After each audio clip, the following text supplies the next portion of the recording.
Good morning. Hello. How's it going? Can you hear me? I hope you can. Anybody who is out there tuning in live, I can't hear you or see you, and I have no idea if you're actually there or not. I can't see the chat. I was experimenting with live streaming on keeping an eye on the chat, but it was just really distracting me and pulling me away from focusing on the show and speaking and communicating and everything. So apologies if you are out there and you have messages and things to write and whatnot, but I can't see it. But thank you for being here. Nevertheless, welcome. Thank God you arrived. Welcome to the party. Hold on to your butts. This is HEYS Reviews Lives, episode 13, Robots in These Guys.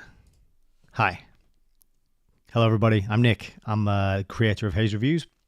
This is my HEYS Reviews Lives live stream project in which I dive into news and articles and give some views and analysis and exploration of what's going on with a view to providing more avenues of learning, because I'm very a deep and strong and keen believer in learning, and I feel that we all need to play our part to understand what is going on in the world around us so that we can not be pushed and shoved about by the agendas of other people who do not have our best interest at heart. It's my contention that the overwhelming amount of power in this world is held by us, the people, the people who are living and loving and working in this world to have nice lives and to build families and to provide for ourselves and to bring more goodness and beauty and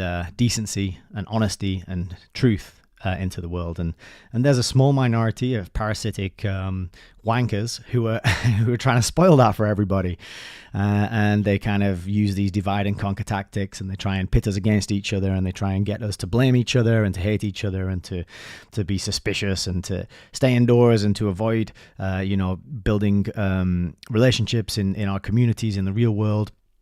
So many people are falling victim to that, particularly over the last few years since 2020. So many people have fallen victim to this push to get people always indoors, always on the screens, always doing everything online, sharing everything, staring at your little black mirror devices. And I'm trying to put out a signal to say it doesn't have to be that way. All we need to do is raise the awareness of the agendas and what's going on, and start talking to people about that, because this is the kind of stuff that affects everybody, and therefore everybody is interested in, whether or not they realize that. Now, some people, when you talk to them about these kind of things, they want to bury their head in the sands. They just want to talk about the latest pop TV, pop song, pop star gossip, or the latest reality TV nonsense that's being broadcast 24/7 out there. We should talk about the real things, the real issues, what are happening to real human beings on this, our wonderful and precious reality, our planet Earth, where we all live and cohabit and co-create our reality that we share. So this is why it's really important to talk about things that are difficult and challenging and triggering, but do it with kindness and love and empathy and compassion in your heart, with a kind of tendency leaning towards optimism. But you've got to be realistic, and we've got to look at things as they are. And my favorite way to do that is to dive into news. Let's see what stories are out there, because this mechanism for putting news out via the internet now is responsible for shaping most people's lives and worldview. And by worldview, I mean their understanding of what this reality is and how to operate within it. All of that gets jostled around and shaped by the media we consume, and it's constantly being published and put out and sent into the ether, and we download it into our little smartphone black mirror devices, and that goes then directly into our minds and our brains, and it influences the way we view the world and what we think about ourselves and each other, and thus how we act. And then how we act, that is how we create the situation that humanity finds itself in, is through action. You can do all the reading and the learning and the thinking and the meditation, but in the end, you've got to be taking action. And so this effort here today, this show, is all about empowering you with information and knowledge maybe connecting some dots so that you can go out and take some action in the world. And what that action is, well, that's up to you, isn't it? So I've got an absolutely jam-packed show today, as always, and I think we should just jump right into it. So assuming that everything is going well and the stream is running up and the audio sounds okay, looks like the volumes are good, let's have a look at the first article that we have for today. So this is the Daily Skeptic. Now I'm going to be ripping through this first section and all the articles that I've got to show you because there are so many on this topic. But as you saw today, the episode's name is Robots in These Guys. And that's hopefully somebody's picking out on the pun. I was really happy with this title when I came up with it, and then I tested it on a few people and they didn't get it. So hopefully somebody out there gets it. And if you don't, well, you should have watched more cartoons when you were a kid. What can I say? So this is the Daily Skeptic. The transgender guidance will put a brake on social transition in schools, but it's still a huge win for the trans lobby. So this is from November 27th, 2023. And this is all about how there's been some transgender guidance released by the government, which has been long awaited by many who are concerned about ad hoc social transitions taking place. And these are sometimes conducted without parents knowing and in ways that compromise single-sex spaces and safeguarding. So these social transitions, this is when a child says, okay, I'm not a boy or a girl anymore, I'm changing to the other one. And now I have a new name, and now I want to dress differently, and now I want to use a different toilet that has a different sign on the door, and everyone around me, and I expect everyone around me to say yes and agree with that and go along with it, and call me by my different name and by different pronouns, and sort of uphold and bolster and share in this, whatever you want to call it. Okay, so that's what a social transition is, and these are happening in schools, and the problem is that teachers and school friends are going along with it, and the parents don't know anything about it until later down the line, and then the parents are kind of outraged that they didn't know anything about what was going on. And so it's kind of a topic that's being used to drive a wedge between the young people and old people, to give impressionable, confused, hormone-riddled teenagers a way to buck against their parents' authority, a way to paint them as the bad guys. You don't understand me. You don't understand my lived experience, and to seek refuge in the arms of caring and compassionate and loving school teachers and school friends. Okay, so it's been an ongoing thing for quite a while, and so the government has stepped in with some guidance. So to date, these transitions relate to pupils' pronouns and the school uniform they're expected to wear, and sometimes apply to who can use the school toilets and changing rooms, or join the sports lessons and overnight accommodation of the opposite sex. A far better way to address this issue would be to include it in the Keeping Children Safe in Education statutory guidance. But identifying as transgender remains absent from this crucial safeguarding framework, despite it becoming increasingly clear that the majority of children identifying as trans have other mental issues and are vulnerable. That's a really key point, and it's one that's often not talked about. The sort of prevailing narrative that we get is that children know if they're born in the wrong body, and you'll see in some of these articles that this idea that it is possible to be born in the wrong body, that's the fantasy, that's the illusion, that's the lie that's at the very core of this whole issue. Is like, yeah, it is possible to be born in the wrong body. Well, what if you were born in the wrong body? That means that the sentence implies that you are not your body, and there's a separate thing. And then you're getting into the realm of kind of like metaphysics. You're getting into the realm of the soul, and it shifts the conversation to another domain where certain ways of speaking and certain knowledge needs to kind of feed in, because that area, that domain has been well studied and well talked about, well debated, many books written on it over a lot of time, but that bit is sort of left out. Don't dive too much into the metaphysics of things, because if you do, you might end up, I don't know, believing in God. So we can't have that. and so that's just sort of brushed over and left out. But the thrust of this article is sort of saying that the problem now is that now that the government have published this guideline, as it says here, it's still a huge win. because the government have admitted that some children are born in the wrong body. Because they've said, right, okay, we're going to halt the brakes, we're going to slow things down, we're going to say that most children do not need to transition, and this doesn't need to happen. But only in rare cases does it need to happen. And of course, if you admit that there are rare cases where this needs to happen, you're admitting that children can be born in the wrong body, that people can be born in the wrong body. Which is, make your own mind up about that, what you will. So another article from the same source, and it confusingly uses exactly the same cover picture here, but it is a different article from a month later, says teachers are saying they will not tell parents if child says they are trans. So again, this is driving the wedge between the children and the parent, and also driving the wedge between the teachers who, they do the government's work, and the parents.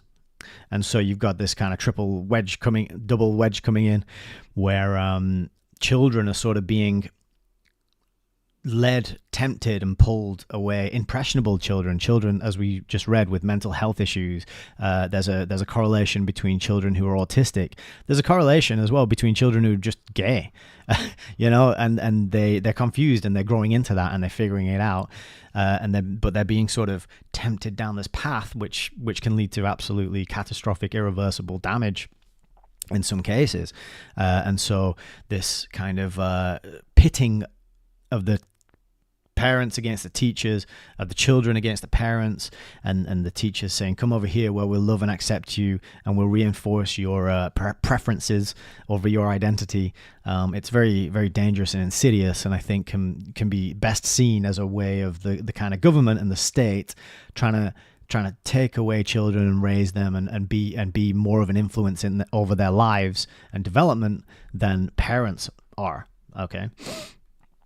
So ahead of UK government guidance recommending that teachers inform parents if a child expresses a desire to change gender, some teachers have declared their intention to defy the directive, even if it means risking dismissal. So they're going to sacrifice their jobs, their livelihood, maybe their ability to provide for their own children for this, because they want to be able to reinforce the fantasies of young children who possibly have autism, learning disabilities, mental disorders, and plus they're just going through a time of life that's confusing and uncomfortable for everybody anyway, right?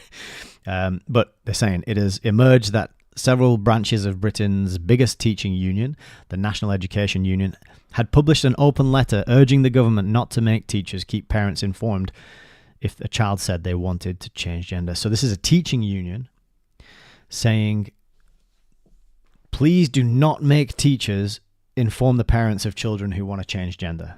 That's bonkers. You can't get the parents being involved. So it's this sort of, again, driving the wedge, prying the children apart from the parents who, your parents, they love you and they want the best for you. And they, not in all, there's shitty parents out there. Don't get me wrong. There's shitty everybody out there and all that. But as a general rule, your parents are going to stand by you, love you and support you and want the best for you more so than anybody else in the world. No parents are perfect. Nobody's perfect. But if you want unconditional love, if you want somebody who really wants the best for you, that's going to be your parents. And they're going to express it, in different ways, and sometimes they'll express it in ways that are incomprehensible or unhelpful, or in ways that you don't understand or you would do it differently. But to come between this parent-child relationship and to break it down and to erode it and to sow confusion and dissent is just a really creepy and insidious thing to do. And anybody who's sort of standing up for that is a bit of a mug or a muppet, in my humble opinion. So this letter says it's not safe to alert parents and carers to a child's gender identity or sexuality. I mean, just have the fact that we've got child and sexuality in the same sentence here tells you a lot about, the true motive behind the people pushing this stuff. There, those two words really should not be in the same sentence. Unless the sentence is children do not have sexuality. Okay. There's experimentation, there's figuring out what this body is and what it does, and that whole journey which all human beings go on, which is so fundamental to the human experience that I think, yeah, it should be handled better. But the idea that children have sexuality and they have sexual preferences, and that, you know, there's a word for people who wanna bring that conversation to the forefront of people's minds and to push it as a reality, right? It also cites advice from the LGBT charity Stonewall that schools should not disclose information that could reveal a child's trans status to others, including parents and carers, unless there's a safeguarding risk or the young person gives permission. So it's all about the young person and their preferences and their permission and what do they want and what is their lived reality, and how can we bend the established norms of language and logic and biology. How can we just change that and morph it in to suit you, you precious little individual you at the center of the world, the most important being. It's very debilitating to the young person who's being treated this way. It teaches them that there are no external truths, that life is subjective. It's all about me, what I think, my values, my preferences, and I have such a status that the world has to bend and revolve around me to fit what I want. And if that doesn't happen, then, you know, they're bigots and they're racists and they're transphobes and they're phobic and they're fearful of me and they hate me and they want to destroy me. And me. That's what it's all about. It's all about me. So, and what I've done in this, in case you haven't noticed, is I've grouped the headlines and the articles according to the outlet publishing them. So that's why we've got Daily Skeptic articles all in a row. So we're not kind of jumping around. There's a little more form and function to this episode. So this is another one. NHS asks patients to choose from 12 genders, 10 sexual preferences, and 159 religions. 12 genders, 10 sexual preferences. All right. Okay, so the NHS is facing criticism for asking patients to choose from a vast array of options regarding religion, gender, and sexual preferences during online registration. Okay, so 150, yeah, we just saw those numbers. Critics said the data collection is bizarre and confusing, with those trying to navigate the health service being asked if they are a goddess, Satanist, or druid before they can access care. So this is the thing now, it's becoming before you can access, right? People are now being locked out and denied services and products and things until they submit to data harvesting, data gathering, and data collecting. And we're not very many steps away from fingerprinting, from iris scanning, facial scanning. Phones already do this. Unlock the phone by scanning your face. There's certain online services where they require you to hold your phone up and do a video of your face and upload that as proof of identification. And now more and more, it's a case of, okay, you can't access our product or service until you give us all this information about you. So this is going to become important as the episode unfolds and we get towards the second half, where I've got a lot of resources and I'm going to make a big connection for people out there who aren't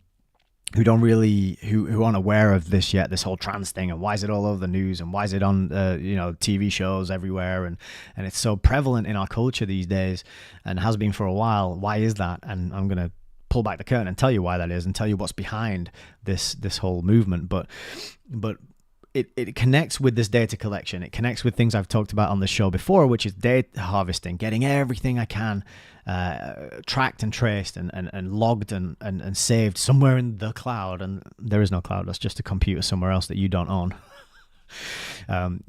Okay. Sorry to spoil that one for you if you believe in the cloud. But this is part of it, right? It's kind of, it's passing into the realm of the ridiculous. Which I like to point out because that gives us an immense amount of power to say this is ridiculous. And then the adults in the room can stand up and just say, no, I'm not doing it. It's stupid. I withdraw my consent from participating in this bonkers, ridiculous, over the top data grab, theft of data even. It's a bullying, coercion and harassment type situation because you can't even get your National Health online registration service done unless you tell them whether you're a Satanist, a goddess, or a druid. So patients groups describe the system as wokery to the nth degree, saying the complex and intrusive questions could leave us baffled and raise concerns about personal security. I highlighted in green the word baffled there because we've been seeing this a lot. Doctors are baffled. Young people are dying of heart attacks and everybody's baffled.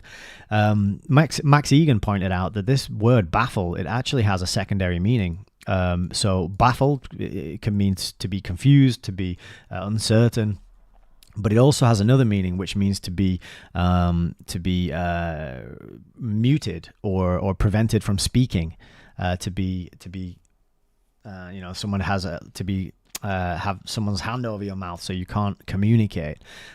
So that's a secondary meaning for that word. So when we're seeing this headline, doctors are baffled, could it have a secondary meaning where it's actually communicating to us that doctors are unable to speak out? And I would ask people to really look into that and consider it if you don't already know the answer, which is yes. But baffled, anytime you see that word, check if the secondary meaning also fits, and this is a way of getting to the truth. You got to sometimes look one or two layers deeper than the overt kind of on the face of it meaning that you're presented with. So this is confusing people. Lots of wokery in the NHS. Patients are directed to a section on their personal information to fill in their details with repeated reminders for those who do not oblige. So I said it's harassment, it's bullying and coercion. There you are. They're getting reminders. You haven't finished this. You need to come back and finish this thing. Keep telling us your information. Keep handing over more and more of your privacy, just a little bit here and a little bit there, until eventually you have none. And that's where we're going. That's where it's heading. The options to choose from on your gender identity. Gender fluid. I mean, gender fluid just sounds like, I don't know if you're into bodily substances, but it has a certain sonic connotation to it, doesn't it? Gender fluid. Questioning. Agender. Non-binary. Okay, let's pause on non-binary for a second. The stupidity of the word non-binary is so profound that I'm amazed anyone can ever say it with a straight face or write it in an article, sincerely, because, right, the word non-binary is saying you are outside the binary. A binary is two options, one or two. Let's say, I don't know, let's think of a common one. What's a good example? Oh, men and women, right? So you're either a man or a woman, boy or a girl. And if you are outside this binary, you say, I'm non-binary, I'm over here now.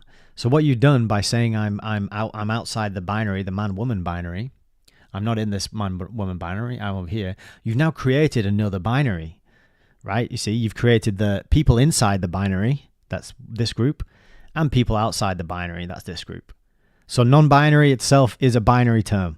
So it's stupid and it's illogical and it should never be used, and you should slap people who use it, right? Because it's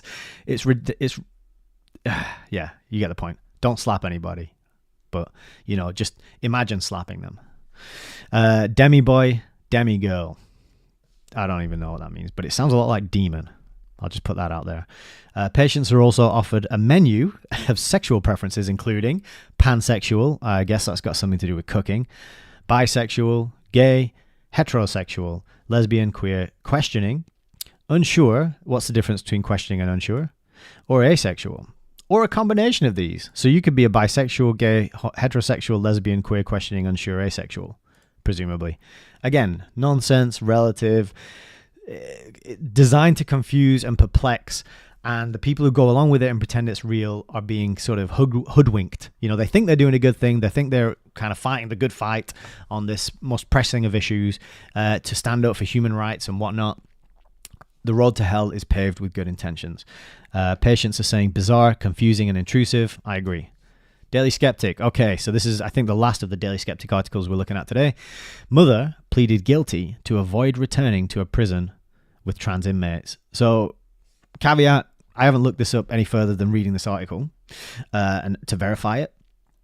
I haven't checked the names or anything, but I have heard multiple stories about this topic, and I think it's worth bringing to people's attention and pointing out, because this whole trans movement, it is done with the auspices of protecting children, right? But what is happening through that process and trying to cater for and pander to this minority of people, very small minority of people, in fact, is women are actually becoming sidelined, and they're having their safety and security, well, what safety and security they do have, sort of threatened and brushed aside and undermined. And this is happening in prisons, where a mother of four says she owned up to a crime she didn't commit just to steer clear of returning to a prison with 2 trans inmates who were locked up for murder and sexual assault. So neither of these trans inmates have had gender surgery or hormones, gender-affirming hormones, she said. That's what she said. But why would you make this up and lie about it? So this person is Mrs. Benson. She revealed she was so terrified of being raped and impregnated by the murderer or sex pest that she had a contraceptive coil fitted in the prison run by the Scottish government. She told the Mail Online, "I took a plea deal and pleaded guilty even though I didn't do it. It's terrifying to be in there with them, so I did anything to get out of there." She says, "They were both quite tall. One was very heavy. He dressed like a man. The other guy tried to wear sparkly jeans." This detail tickled me a little bit. Sparkly jeans, and now I'm a woman.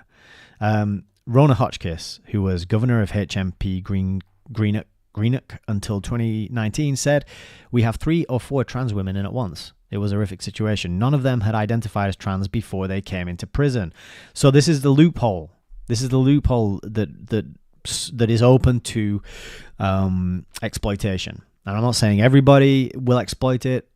I'm not saying everyone in this minority group has these tendencies or evil intentions or anything like that. But I'm saying it is a loophole that is now is there to be exploited. And if you're a psychopathic killer and you're murdering people and you're getting up to all sorts of violent crime and whatnot in your life, and they're like, "Oh yeah, if you just put on some sparkly jeans and say you're now Jane, they'll put you in a prison full of women." That's a get out of jail. Well, it's not a get out of jail free card, is it? It's a get into a slightly easier jail situation free card, which doesn't quite have the same ring to it. But this Rona Hotchkiss, the governor, was saying their behavior was appalling. There were clearly most of them there for sexual reasons. She added, "Male staff are not allowed to go anywhere near those showers, but trans women can." Right, that's interesting, isn't it? So in the women's prisons, male staff can't go near the showers, but trans women can.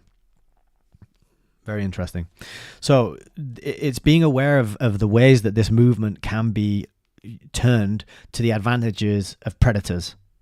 And I already mentioned the appearance of the word child and sexuality in the same sentence earlier. That's one red flag for the kind of predation that this is opening doors to. And here's another example from the Daily Skeptic. Thank you very much. Okay, The Guardian.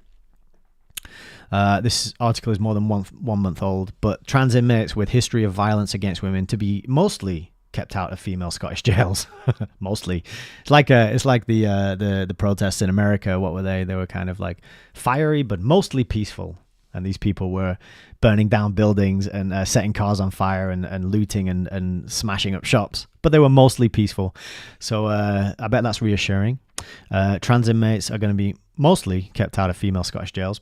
So another article here that's touching on the same topic. I didn't go down and read this one in too much detail, but it's good to get like you can see here, the Daily Skeptic is more of a right-leaning, conservative type of publication, but the Guardian, left-leaning publication, is also dealing with the same topic and talking about it. So get the conservative and the liberal side of things, the right and the left. Get articles from both sides and weigh it up and find out the truth is usually somewhere in the middle, right? But it's good to read both sides. So this is a Telegraph article, another one for you. And actually, I'm not going to dive into these Telegraph articles. I'm just going to kind of whiz through the headlines because the Telegraph is on an absolute rampage on this topic. They are putting loads out on this. So we got trans guidance offers route back to sanity. What is important now is that the draft guidance is implemented quickly and is no longer beset by delays. Yeah, so what is important now is that we have to admit in our man-made government diktats, we have to accept and enshrine that it is possible to be born in the wrong body and there are legitimate causes. Because that's what this is all about, right? Push it 5 steps out And then everyone starts pushing back, say, whoa, whoa, whoa, whoa, whoa, back. We don't want this, we don't want this. Oh, we'll roll it back 4 steps. They still made 1 step progress. Never forget that. I said that in my last episode, but I like it. It's worth repeating. So this is Kemi Badenoch, more predators than trans people, which is why we must protect single-sex spaces. That's a bit of a bold claim, isn't it? I don't know if that's true or not. But like I said, the loophole is now there. So if you want to put on some sparkly jeans, call yourself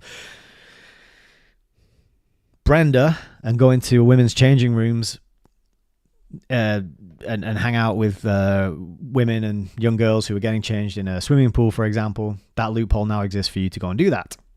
Equalities Minister says men are exploiting loopholes, there you go, in the law to gain access to women's lavatories and changing rooms. And this is exactly what a predator would do, right? This is like a picnic for predators. So she warns of epidemic of gay children being told they are trans. The Equalities Minister tells MPs that young people were under threat from a new form of conversion therapy.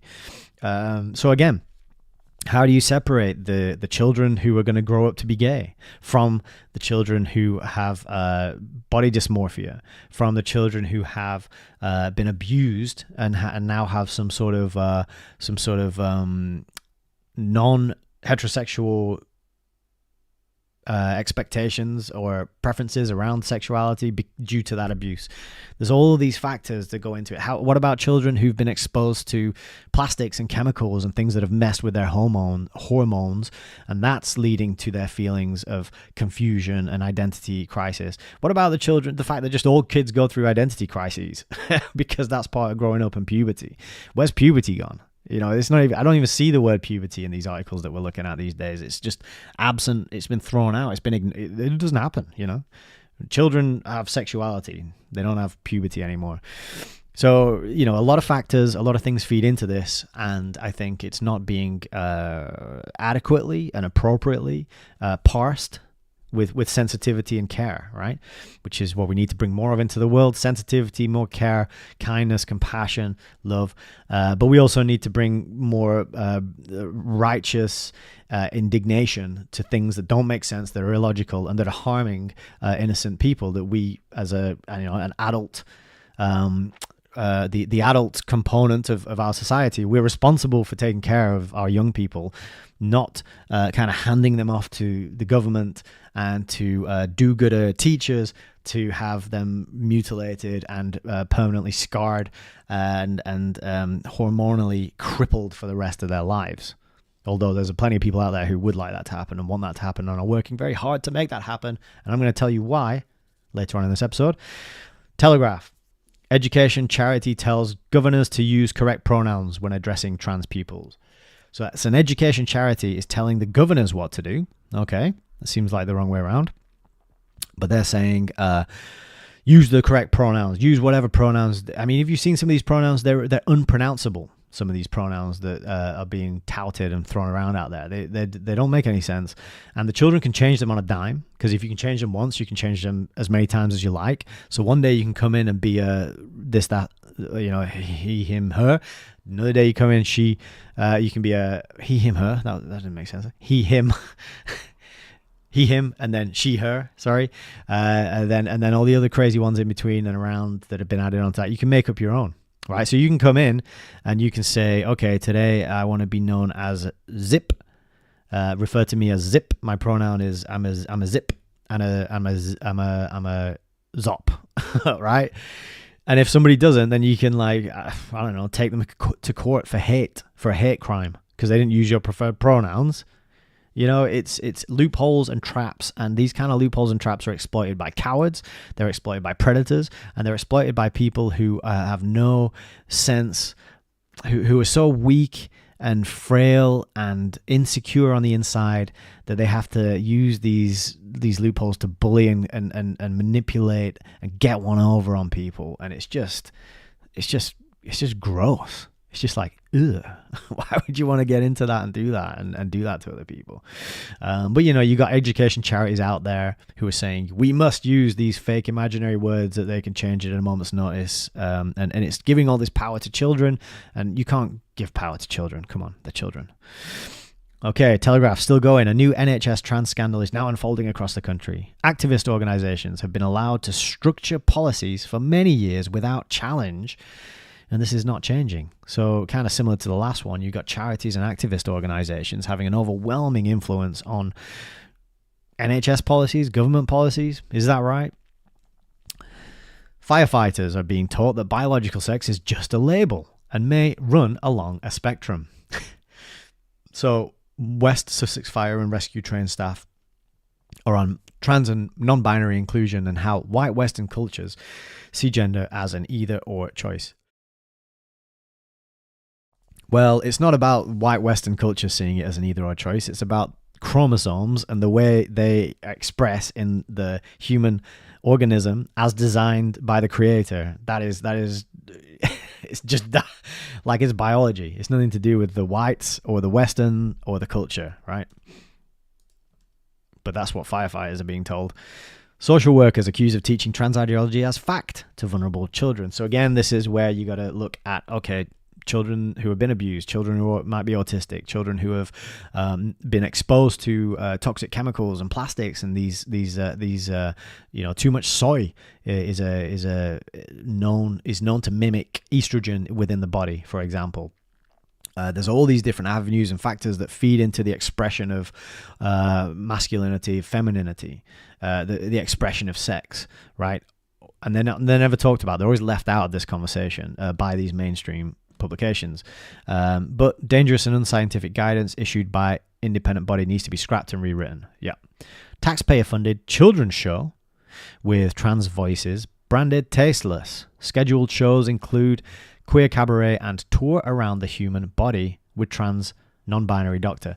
All right, so you got this mixing, this sort of trying to introduce the world of childhood and innocence and joy and fun and curiosity and growth and learning with the world of sex and sexuality. And those two things should be kept as far apart as possible, and they kind of develop and occur naturally in their own time, in their own way, different in a different way for everybody, right? But tour of the human body for a children's show. All right.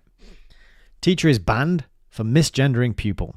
Kevin Lister lost best job in the world on very day government finally issues trans guidance.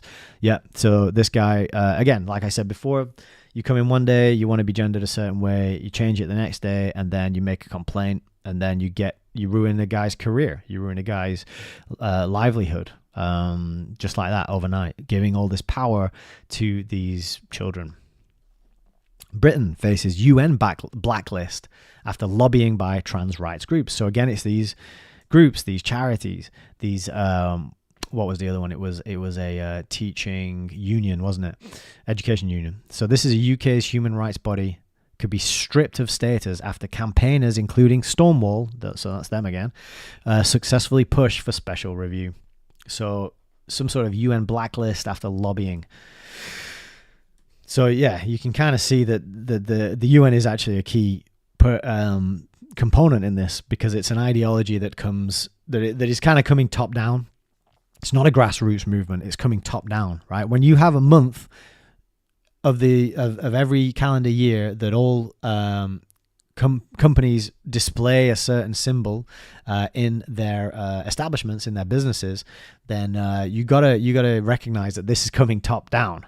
Right, this is not a kind of organic grassroots movement that's coming up, and the UN is helping enforce that top-down, enforce that top-down. I can't even. I want to say the top-down enforcement. That's what I want to say of this ideology onto people. Okay. Oops. Next, Mail Online. This is the MIT professors are warned that dead naming a transgender person by using their birth name is a violent act that can trigger a trauma response in new LGBT sexual harassment training. So this is MIT. And they've been forced to undergo an LGBTQ plus 101 course, which is part of the university's sexual harassment prevention training. It's a mandatory course. And this is the creator of the course, McNair. She says she's responsible for overseeing MIT's $1 million renovation in their Cheney room, which is the Women and Non-Binary Student Center. I highlighted Cheney room because the only famous Cheney I know is Dick Cheney. And I wondered if there was any connection there between Dick Cheney and the Women and Non-Binary Student Center that McNair has renovated recently, which would be kind of ironic and funny if so. I doubt it though. Even when done accidentally, dead naming brings all of the negative life experience with that name to the surface. It's considered a violent act. So this is the idea that like you reinvent, you begin a new life as a different gender, and you get a new name and you get a new identity and and you leave behind all the shit from your previous life, right? And then if somebody refers to that previous life, it's traumatic because it brings all this stuff up, and that may very well happen, right? I'm not saying, you can trigger trauma within people by using the right words if you know what to do. But the trick is to get that person to face and integrate and heal that trauma, not to draw a line under it and say, we're never referring to that trauma again. Thank you very much. I'm wearing my sparkly jeans now, and I would like you all to call me Janice. Thank you very much. That is bottling it and hoping it goes away by ignoring it, which never ever happens. The human psyche, the subconscious, does not work in that way. If you have trauma, if you have things you're embarrassed about, ashamed about, if you have things that happen to you that you can't talk about, you got to go in there and do that work and dig it up and have a look at it and inspect it, integrate it into your understanding of who you are, into your narrative of your life, and remember and realize that the things that happened in the past, they're in the past now. So we can analyze them and look at them from a distance, and we can see what happened and go through it. And you can do that with the help of a professional who's trained in these kind of things. You can even do it yourself with a book called Self-Therapy, but I've left that in the other room, so I won't go into that right now. But Self-Therapy by Jay Earley. This is a way to explore this yourself. So this idea that like you can't refer to my the name that I've left behind because it's going to traumatize me. Again, it's another loophole. It's another way to give power to people who want to trip up and make this minefield impossible to navigate for people around them. And it's just an insidious, like, again, gross thing to do. It's about power dynamics. Yeah, exactly. So it's about having a way to have power over people. You're not using the word that I want you to use to refer to me now, and now you're the bad guy and I'm the good guy and I'm the noble victim and you're the evil oppressor. And it's all about power dynamics, and people who play these games are assholes and you should stay away from them. Mail Online again, teaching children that they can be born in the wrong body is harmful. Kemi Badenoch warns after the government issues new trans guidance for schools. She said the worst of the toxic debate over trans rights plays out in classrooms. She said, she vows to fight for free speech, saying those who seek to force terminology on others, compelling them to follow an ideology, show a lack of tolerance. Yeah, I've said this a few times. It's kind of like, we have to tolerate everybody except the intolerant people. It's like the whole non-binary label, right? You create a binary by saying non-binary, therefore it's a logical nonsense, and mentally slap anybody who uses it. It's the same thing here. Tolerate everybody except the intolerant people. Don't tolerate them. And it's like, well, now you're an intolerant person because you do not tolerate intolerance. So it's a stupid non-starter from the very beginning to go around throwing this kind of language and pretending you're a do-gooder on your high horse and you're kind of making the world better. You're not. You're confusing people. You are engaging in a power game with somebody, and it usually comes from a place of insecurity and fear and weakness when you boil down to it. So get in there, do some self-therapy, and stop being a weak, cowardly, illogical mug. This article, Kemi Badenoch is saying, from now on, school staff will have to consider if a pupil asking to identify as the opposite sex has been influenced by social media or peer pressure. The answer is yes. All children have been influenced by social media and peer pressure. Stupid question.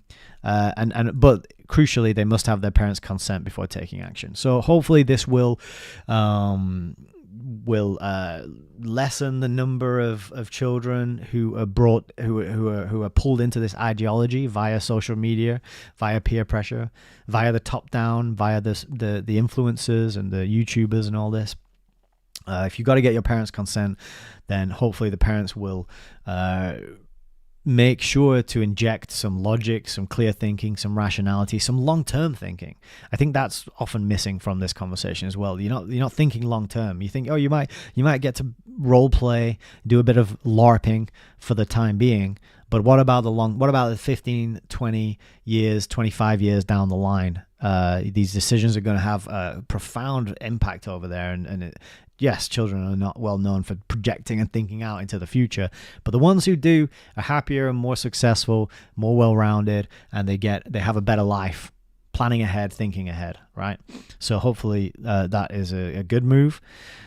Teachers and school leaders have been asking for guidance in this space, and today they have it, more than 6 years after it was originally promised.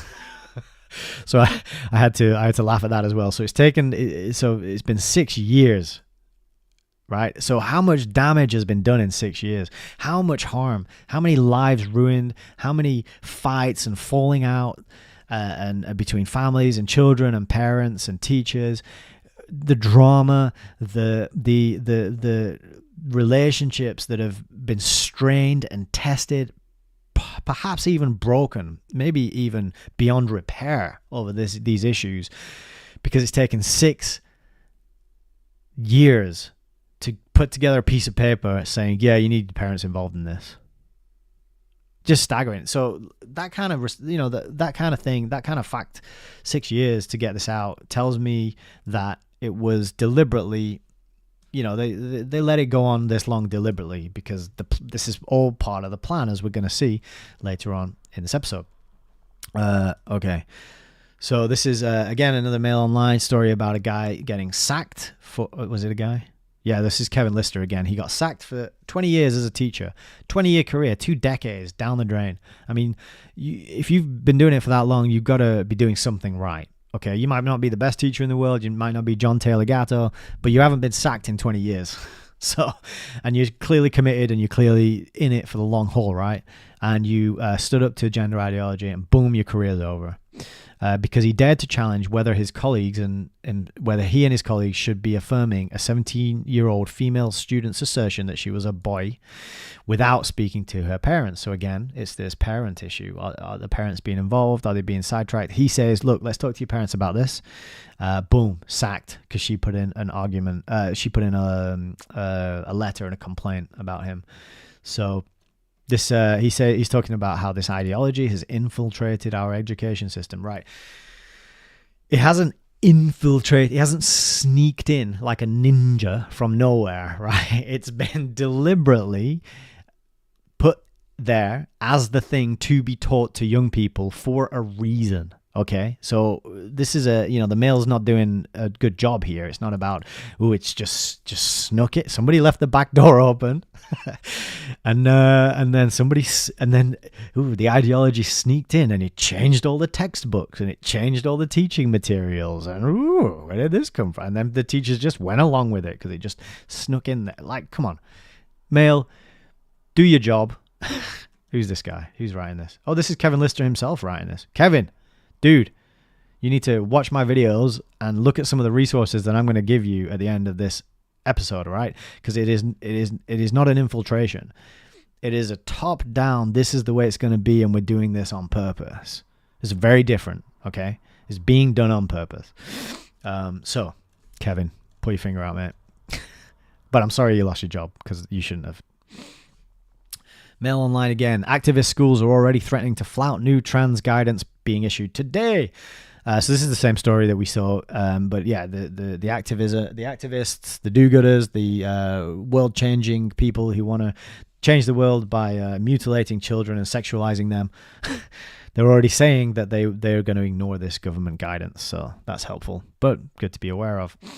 Nana Akua appointing transgender activist Munro Bergdorf to represent British women would be laughable if it weren't so dangerous. So this is again about how women are being, a side effect of this whole, not a side effect, an actual deliberate planned effect of this whole issue is that women are being, men are being celebrated as Women of the Year, being hailed, given awards. I've covered that on my previous episode, which is, I forget the number, but it was called Lost in Trans Nation, where I covered all these stories about beauty pageant winners being men, and then the world of sports also being infiltrated by men. You've got prisons being infiltrated by men, and now, as if you didn't need more proof, if you needed more proof that the UN is in on this, the UN Women UK, which is a charity, a United Nations charity, dedicated to improving the lives of women and girls across the country, has named Munro Bergdorf, who was born a man,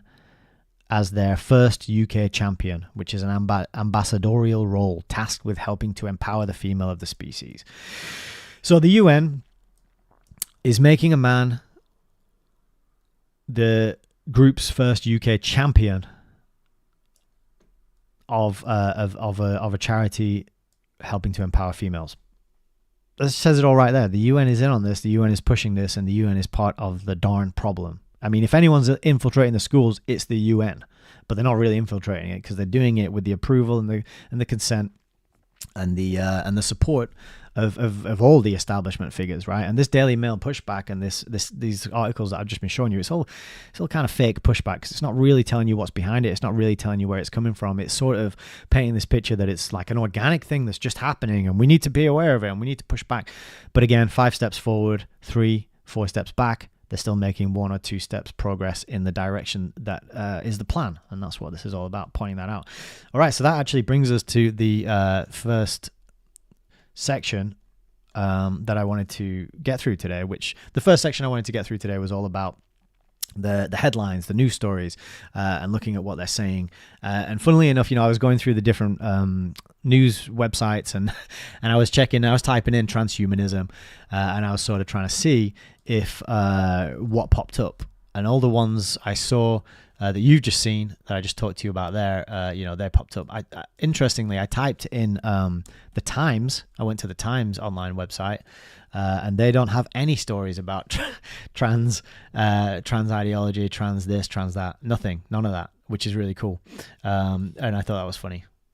So that was the first part of this episode today. And I'm sorry, I'm just moving some things around here, so bear with me.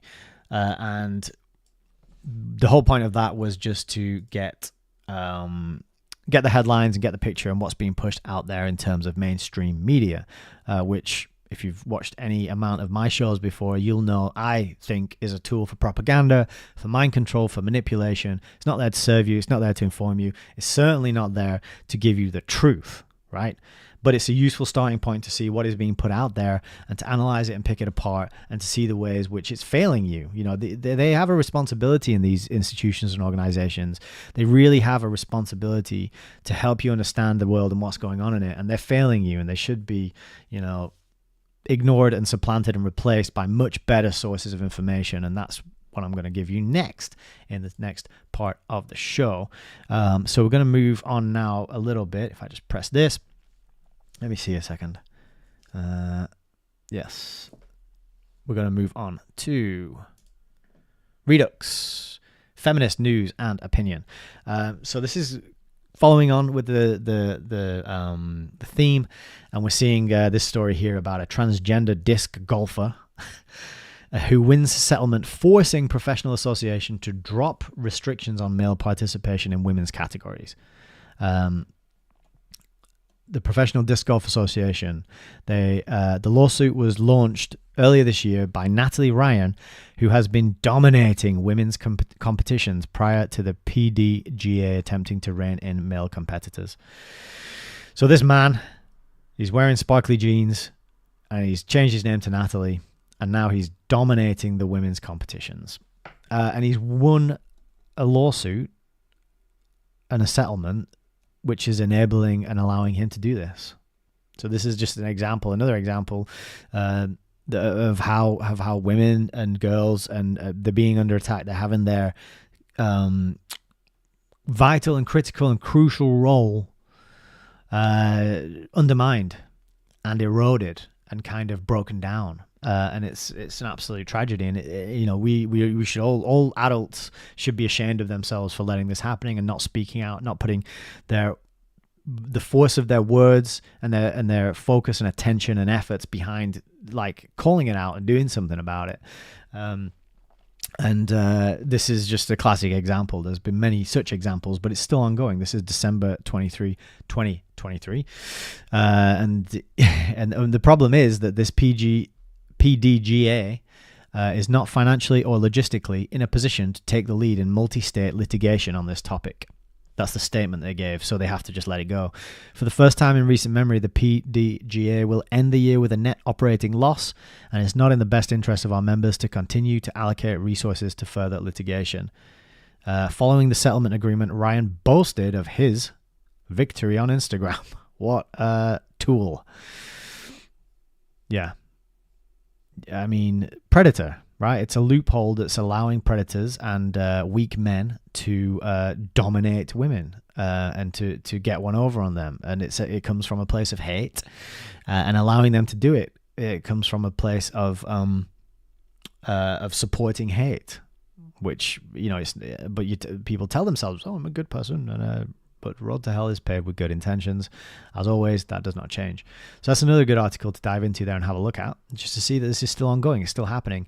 And when you are bringing it into law and you're allowing lawsuits, and you're allowing the government, the legal system to acknowledge that it's possible to become a different sex or to be born in the wrong body, that's when you open the door to companies and groups and organizations just being destroyed, right, by lawsuits and legal fees and all this kind of nonsense tomfoolery. So it's kind of sinister, and look at that guy. What a knob. So another great article that I came across that I definitely wanted to talk to you and tell you about, because this is starting to bridge the gap now and reveal what is behind this whole trans issue, what is truly behind it. This is a good article from Unheard. This is The Secret Life of Gender Clinicians. They are trained to practice heavenly deception. So this is December as well, just gone, 2023. And this is Eliza Mondegreen, who is a graduate student researching gender identity. And she writes, "It is hard to shock me these days, but as I moved around the World Professional Association for Transgender Health's symposium in Montreal in September 2022, I often felt as if I'd slipped sideways into some strange universe that operated in accordance with other laws, where up is down and girls are boys, and medicine has left its modest brief, healing, far behind in its breathless pursuit of transcendence." Yep, I highlighted this word. I put it in pink. Transcendence, because this is what it's all about, right? You've got transvestite, transsexual, transcendence. The next trans we're going to go on to in a little bit in this episode. I think you might be able to guess what it is. If you can't, hang in there. You're going to learn very soon a new word that you really need to know if you want to understand what's going on in the world today. But exactly, this is this pursuit of transcendence. Okay, so she is going around to all these symposiums and conferences. And these are all designed for people who are pro-trans, right? And so she's skeptical. She says she's skeptical, but she's kind of free to go to these things and see what's being said and what's talked about. So it's a very revealing article, because what is said behind the closed doors versus what is said out in public, two very different things, right? I had a wonderful video that I've lost now. I don't have it open on a tab, but it was about the Mott and the Bailey technique. And the Mott and Bailey is where you have the Bailey is the little village where everybody lives, and they do some farming. They grow the food, keep the animals, they cook for each other, they tell stories, and they have a good little life in the village in the Bailey. And then they've got a hill going up, and at the top of the hill is this little fort, a little fortress, a little wooden structure that is easy to defend, and that's the Mott. And whenever there's an attack or army at the gates or barbarians coming to raise the village, you can retreat up the hill into this little Mott, and you can defend and you can survive and you can live there, and you can kind of get through the attack. and when the attackers go, you can go back down into Bailey and carry on living. So the point is that this uphill motte thing, I should get a picture of it, shouldn't I? This uphill motte at the top of the hill is not designed for long-term living. It's not somewhere you want to be day in, day out, okay? But in an emergency, in a time of crisis, when you're under attack, you can retreat there and you can live there for a little while.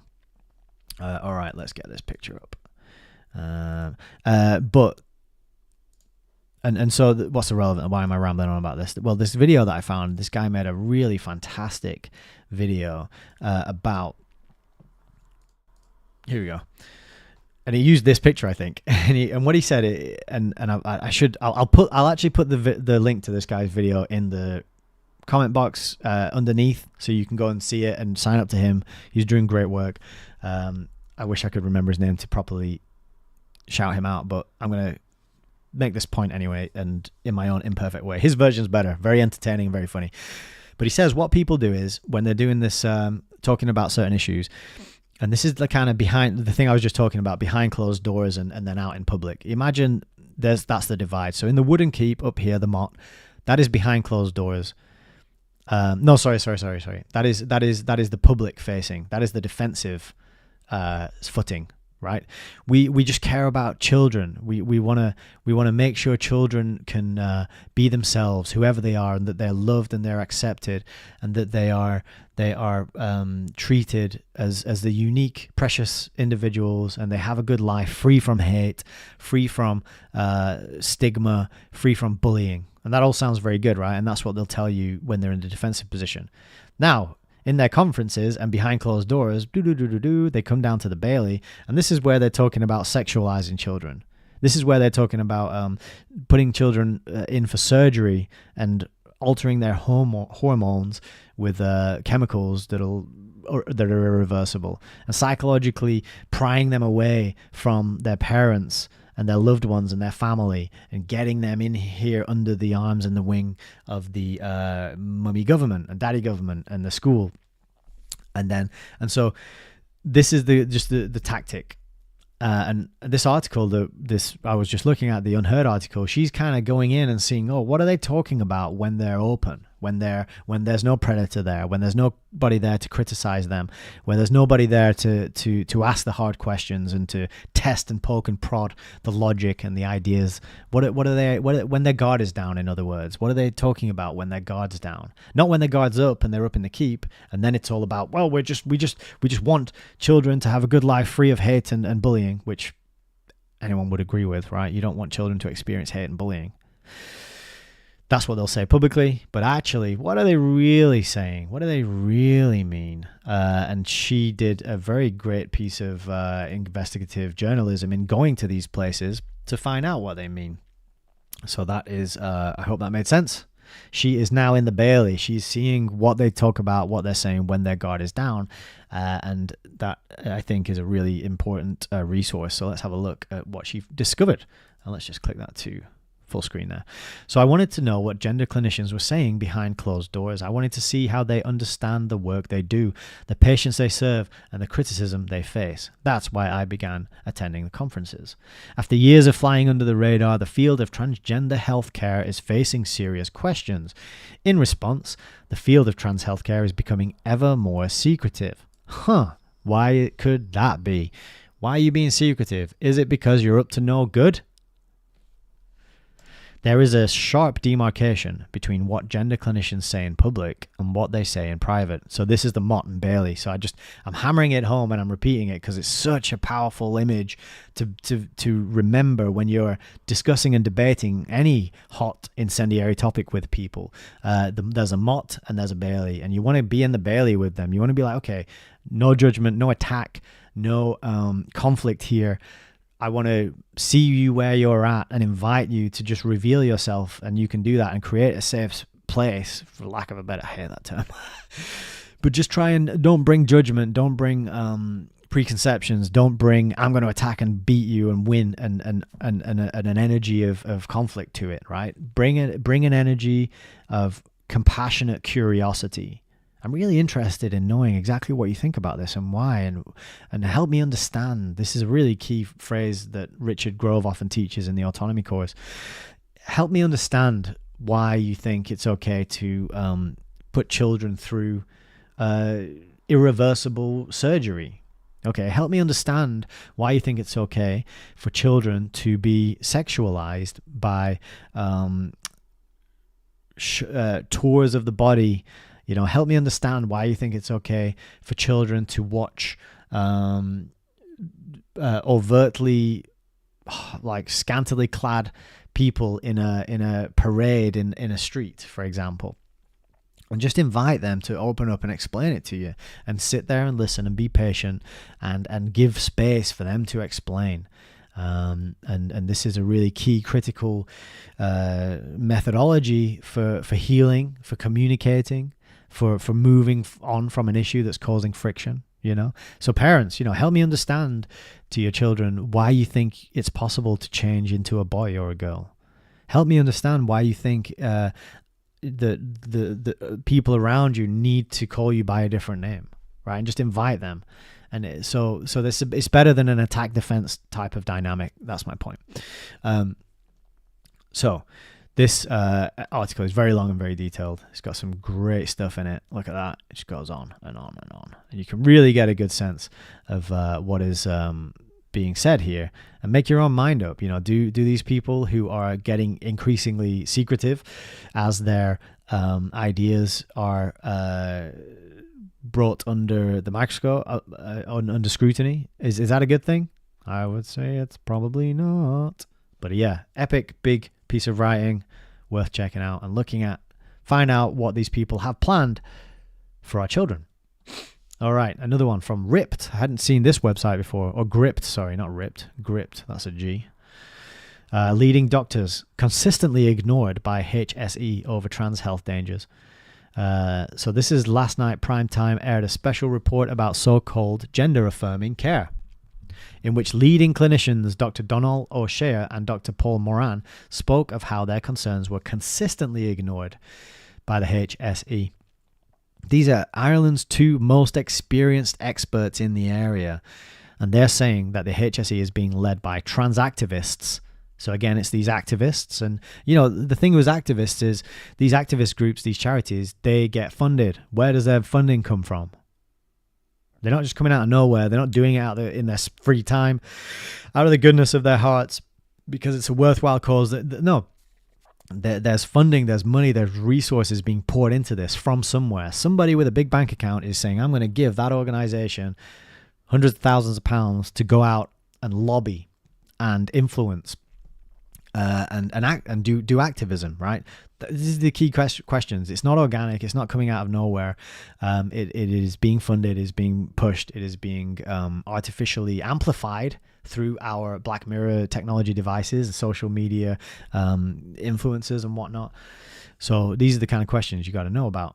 Trans activists are influencing HSE, and it's an ideological model of care. So it's not based on biology. It's not based on good principles of care and healing, right? Nothing to do with that. Healing the psyche, healing the trauma, nothing to do with that.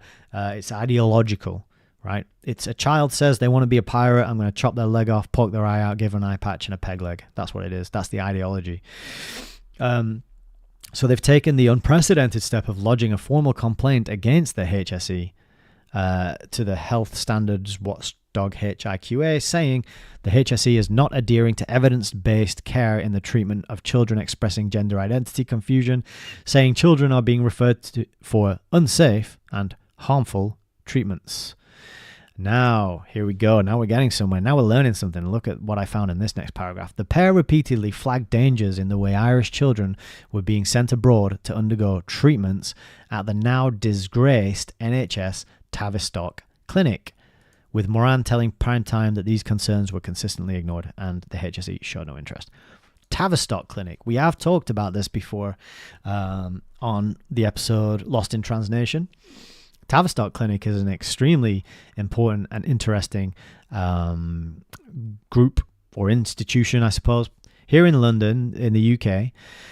It's been the subject of a lot of exposés, books written about it, and speculation, because it's kind of shady and it's not so transparent about who they are, what they do, what goes on there. But I found a resource I found a resource to give to you linked under this video after the broadcast has ended. And that resource is the Tavistock Institute of Human Relations, Shaping the Moral, Spiritual, Cultural, Political, and Economic Decline of the United States of America by John Coleman. This is a 285-page book, and it's very hard to find a physical copy. It's very hard to, and very expensive as well, you know.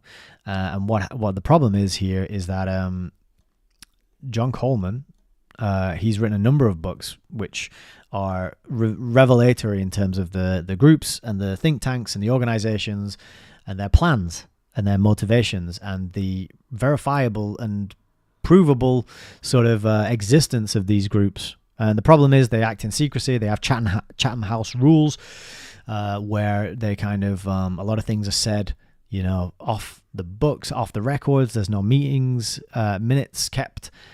And so there's a certain amount of speculation that has to take place, okay? But this book by John Coleman is a great resource and has, let's have a look at what's in it, right? We've got the foreword. I think that should be 4 words, shouldn't it? Not forward. Anyway. The world's premier brainwashing institute. This is Europe Falls Off the Precipice, Chapter 2. Chapter 3 is How Times Were Made to Change. Chapter 4 is Social Engineering and Social Scientists. So social engineering, the practice of engineering the society. Okay, the society is not developing in an organic way. Oh, now we've got this, and now we did, and now it's just coming from nowhere. No, it's planned. It's planned many, many years and decades ahead. It is, and very tirelessly analyzed, right? The behavior of humans, both individual and in groups, is tirelessly analyzed. We are the most observed and analyzed being on the planet. Our behaviors, our motivations, how to push the buttons, how to manipulate, how to get us to buy this thing, how to get us to think this, say this, go over here, do that.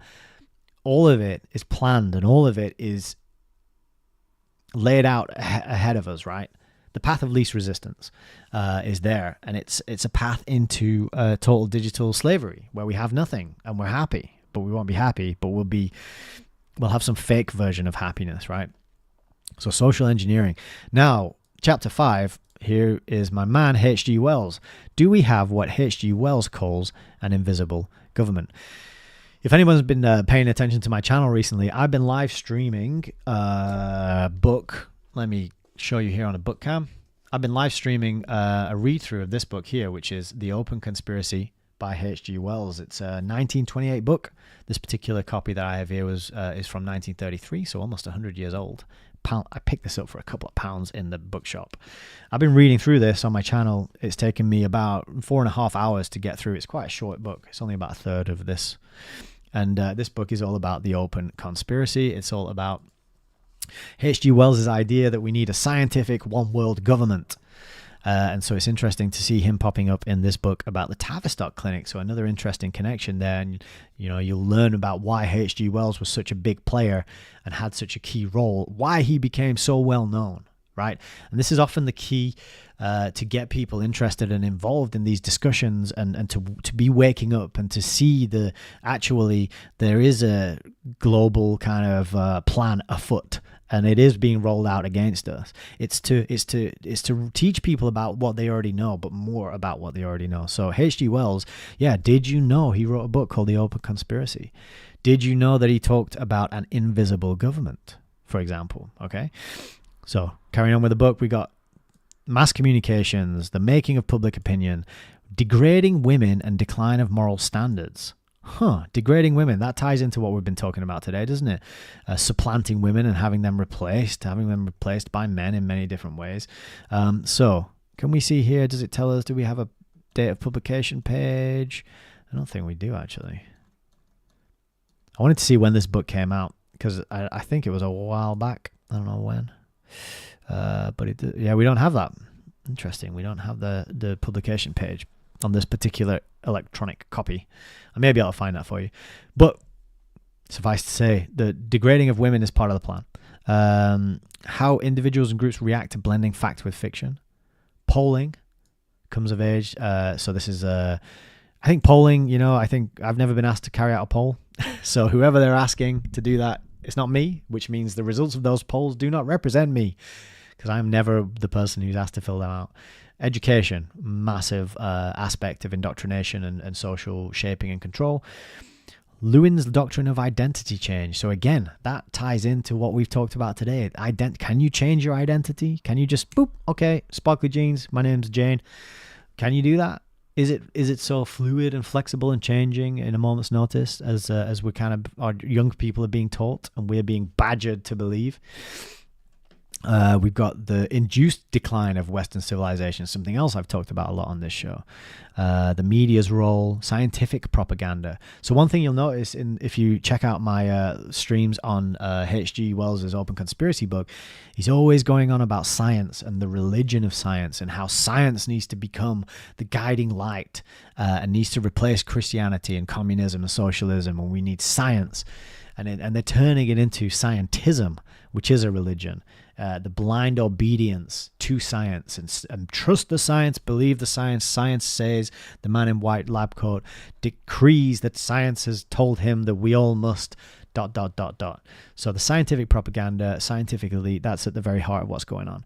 We've got a chapter on propaganda and psych warfare. Then we got some history here, World War I and Wilson.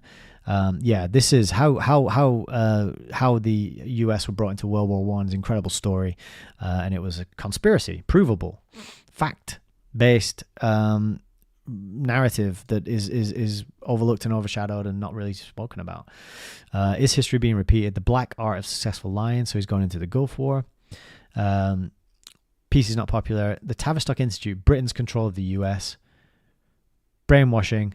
So a lot of different angles and information about how the Tavistock is utilized and used to manipulate, particularly the US, but obviously if they're manipulating the US, they're also manipulating us here in England. Music industry, music control, mind control, propaganda, and war. If that sounds interesting to you, the music industry, I have a bunch of book reviews on my channel by of books by Mark Devlin, DJ Mark Devlin. He's done 3 books on exposing the music industry and how it is used to control people and influence them. So there is a resource for you. Get your reading on. Get fact up, as they like to say over on Grand Theft World and Liberty Radio, and read the Tavistock Institute of Human Relations as an introductory overview to this topic. I'm not saying read it, believe everything that's in there, and now you're armed with all the information. No. It's a starting point, right? Get in there, read the book, consider it, verify it, and then move on from there. I'm not saying believe every word. John Coleman, I'm not saying he's fallible and everything in here is the truth 100%. No, get in there, use your discernment, use your ability to question and verify and learn and research. Okay, but as a starting point on the Tavistock Institute, that is a good resource to dive into. So what has the Tavistock been up to these days, apart from getting the America in World War I back in 100 years ago? What they've been doing recently? Well, they've been pushing trans ideology onto children and this fake narrative that boys can become girls and vice versa that we've been talking about today. So let's carry on with the article here. Not only were so these are the 2 doctors who spoke out and they were ignored, and a couple of videos that I haven't seen by Gript, but detransitioning stories, right? So there are stories out there of young people who have transitioned and they've gone from, or they haven't transitioned because it's not possible, but they've done what they've been told is possible, in terms of body modification, in terms of surgery, hormones, changing their clothes, changing their pronouns, bullying and badgering everyone around them to go along with the fantasy. They've done that. And it didn't work, and they've transitioned back to how they were before. Okay, so these stories are very revealing and give you a really good insight into the realities of this thing, right? And this is what I'm talking about when the adults in the room, the parents, have to have this long-term view and try and communicate that, which is hard to young people, but try and communicate the effects and the repercussions of going down this path, right? So that could be a good one to watch if you want to learn, more about it. It's a body modification cult. So that's the mother of an ex-trans teen speaking out, saying this is all about body modification. Now, this is a really key critical part for the rest of our episode today, is the body modification aspect. Okay, super critical because it starts with, all right, wear some sparkly jeans, get a wig, grow your hair. You know, it starts on external. It starts on the outside. Do a bit of, you know, carry around a handbag, put a bit of lippy on, whatever. The next step on from that is going to be permanent body modifications.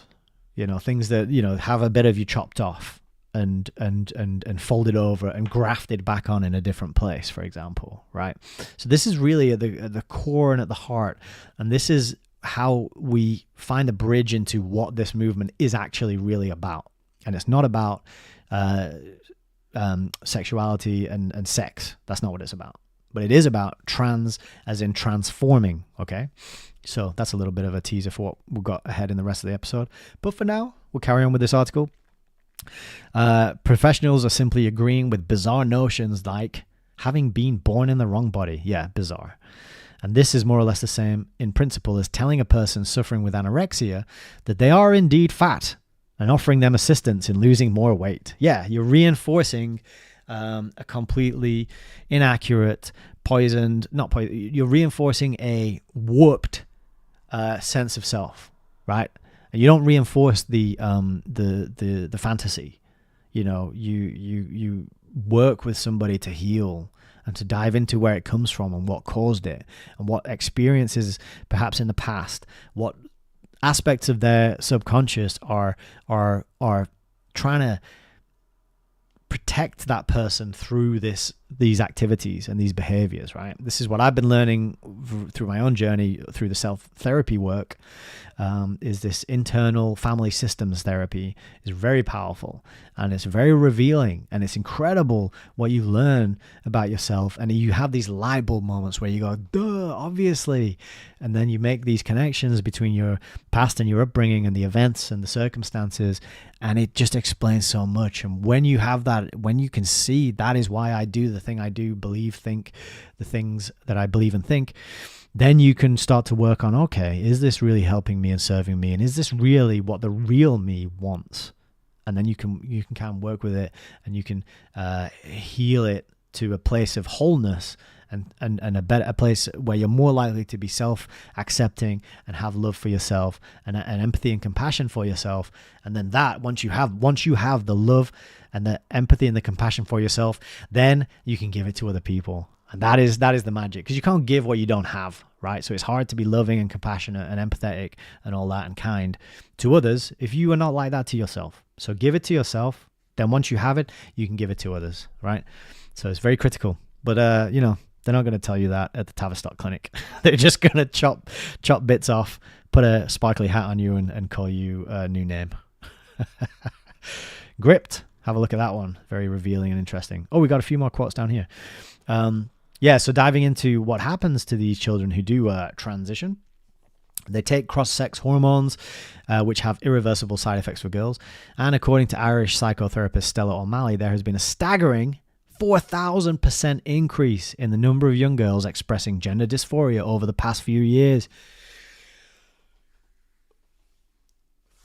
4,000%. Ladies and gentlemen. Wow.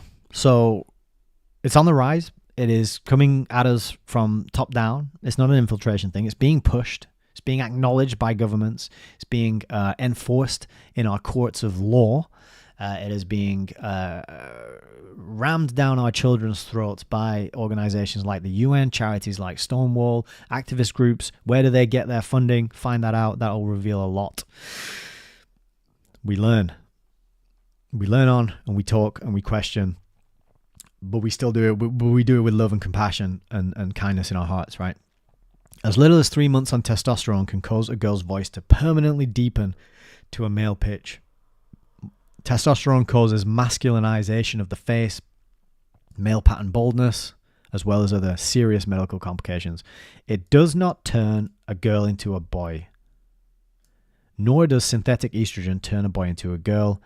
Biological sex is immutable. Well done, Fatima Gunning. Good job. Good job. Tavistock Institute of Human Relations find out about this practice, this process, and this science of social engineering that we have all been subject to. Our parents were subjected to it. Our grandparents were subjected to it.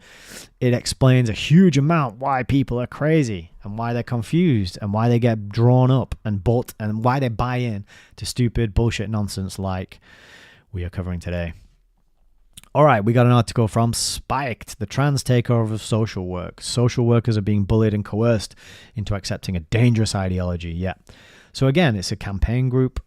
In this case, it's a women's campaign group, Sex Matters. So they're a counter group to the ones pushing the trans stuff, and they're accusing the social work profession of teaching trans ideology to vulnerable children and treating contested ideas about gender as fact. Right? Yes. And I think this is really key. It's vulnerable children. Children who are confused, they don't fit in, they don't have a lot of self-confidence, they don't have a sense of self-esteem or self-worth, they don't know who they are, what's going to happen in life, they're insecure, they've been bombarded and browbeaten with stupid bullshit their whole lives. And now they're being victims of this kind of predatory movement. Which is promising them things that it will not deliver. It's promising them acceptance. It's promising them recognition. It's promising them praise and adulation and adoration. And they will get none of these things. They will, in fact, lose all of these things and markedly diminish their chances of getting these things, later in life. So I think this is the predatory aspect of this whole movement. So these are the questions which are guidance. This is guidance produced by the UK's Children and Family Court Advisory and Support Services, or CAFCAS. I've only just noticed this. Bear with me on this. CAFCAS, right? CAFCAS. Let me see if I can just close this down for a second. I'll get another tab up, and I'll show you what that just made me spring. What sprung to mind.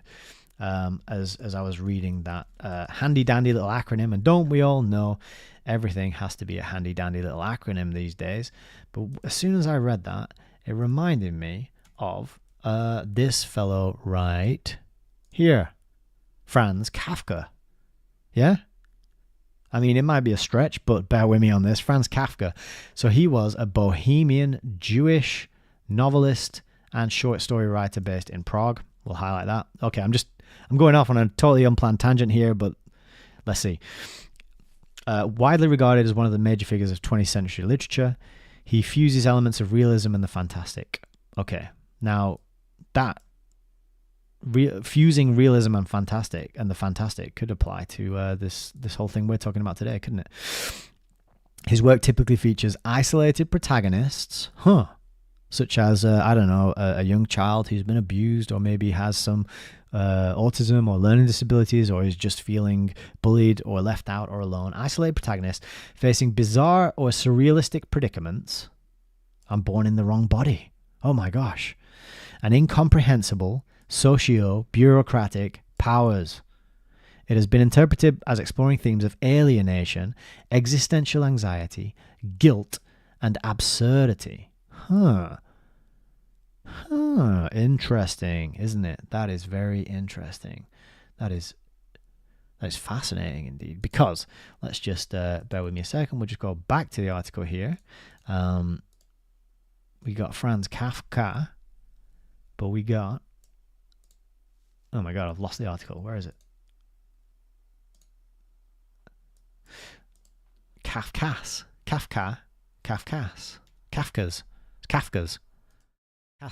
Is Kafka-esque. Now, I've probably said it so many times that you're going, Nick, stop saying Kafka's. But look at that. That is Franz Kafka. Because I've said this before. I said in 2020, and I was going through the whole lockdowns, what's going on, asking questions and learning, and that whole journey, awakening experience. And I was very confused and very sort of like, what? And I said it's like a Kafka nightmare. It's a cross between like Kafka and the Twilight Zone, what's going on here. Because of all this bureaucratic craziness that doesn't make sense, and nobody gives a straight answer, nobody uses logic, nobody uses evidence. It's all word soup, garbled, unclear rhetoric that is hard to pick apart and contradicts itself and is bureaucratic in a sense. I kept making this link to Kafka, and now we've got the Children and Family Court Advisory and Support Service, CAFCAS.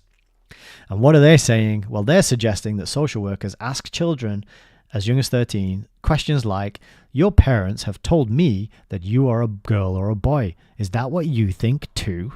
I mean, if that isn't Kafka-esque from a charity that calls themselves Kafkas, then I don't know. And if you can't make that connection, you think it's just a coincidence, then you're a coincidence theorist. And I think we should start throwing this coincidence theorist label around in the same way that they throw a conspiracy theorist label around to dismiss people and write them off and just say, look, you're a coincidence theorist. We don't need any of that nonsense here. What we deal in is factual, reality-based research. We look at the books. We look at the source documents, the first-hand accounts of these people and who they are and their agendas, their own words. They tell you in their own words. They write it in their own words and publish it in books. But they get away with it because people don't read books. Anyway, back to Kafka's advice on crazy questions to ask your children to confuse the fuck out of them so that we can mutilate them. According to so this advice is dangerous and unscientific. It tells practitioners, Kafka's, tells practitioners that if they fail to ask a child over 13 about their gender identity or sexuality, they should record a defensible decision as to why they chose not to. You better have a good reason for not talking to a 13-year-old about their sexuality. You better have a good reason, or I'm gonna... It's just bizarre. The incursion of trans ideology into social work is not a new phenomenon. As far back as 2017, Kafka's was encouraging practitioners to use the term gender assigned at birth. At the end of many of these documents, you will find a list of external resources for social workers to consult, which includes trans activist organizations like Stonewall and Mermaids. Again, here they are, pushing it. Who's funding them? Where are they getting their money from? Find out. Answers on a postcard. And then we got a few stories about people who've been sacked or given warnings. But this one stood out. Rachel Mead, given a 1-year warning because she posted skeptical comments about the trans issue on a private Facebook group. So again, talked about it on the show before, your private communications are going to become under scrutiny and used against you. Now, I don't think we should stop communicating. I think more of us need to communicate openly about this, right? This is the solution. The solution is not to be like, oh shit, they're going to, stop talking. No, opposite, right? Go the other way. Start a YouTube channel, put your name out there, call it out. Better than a YouTube channel, talk to the people around you at work, whatever, and just get stuck in and start turning the tide, because it requires an effort from all of us, as many of us, not just all of us. I'm going to say all of us, right?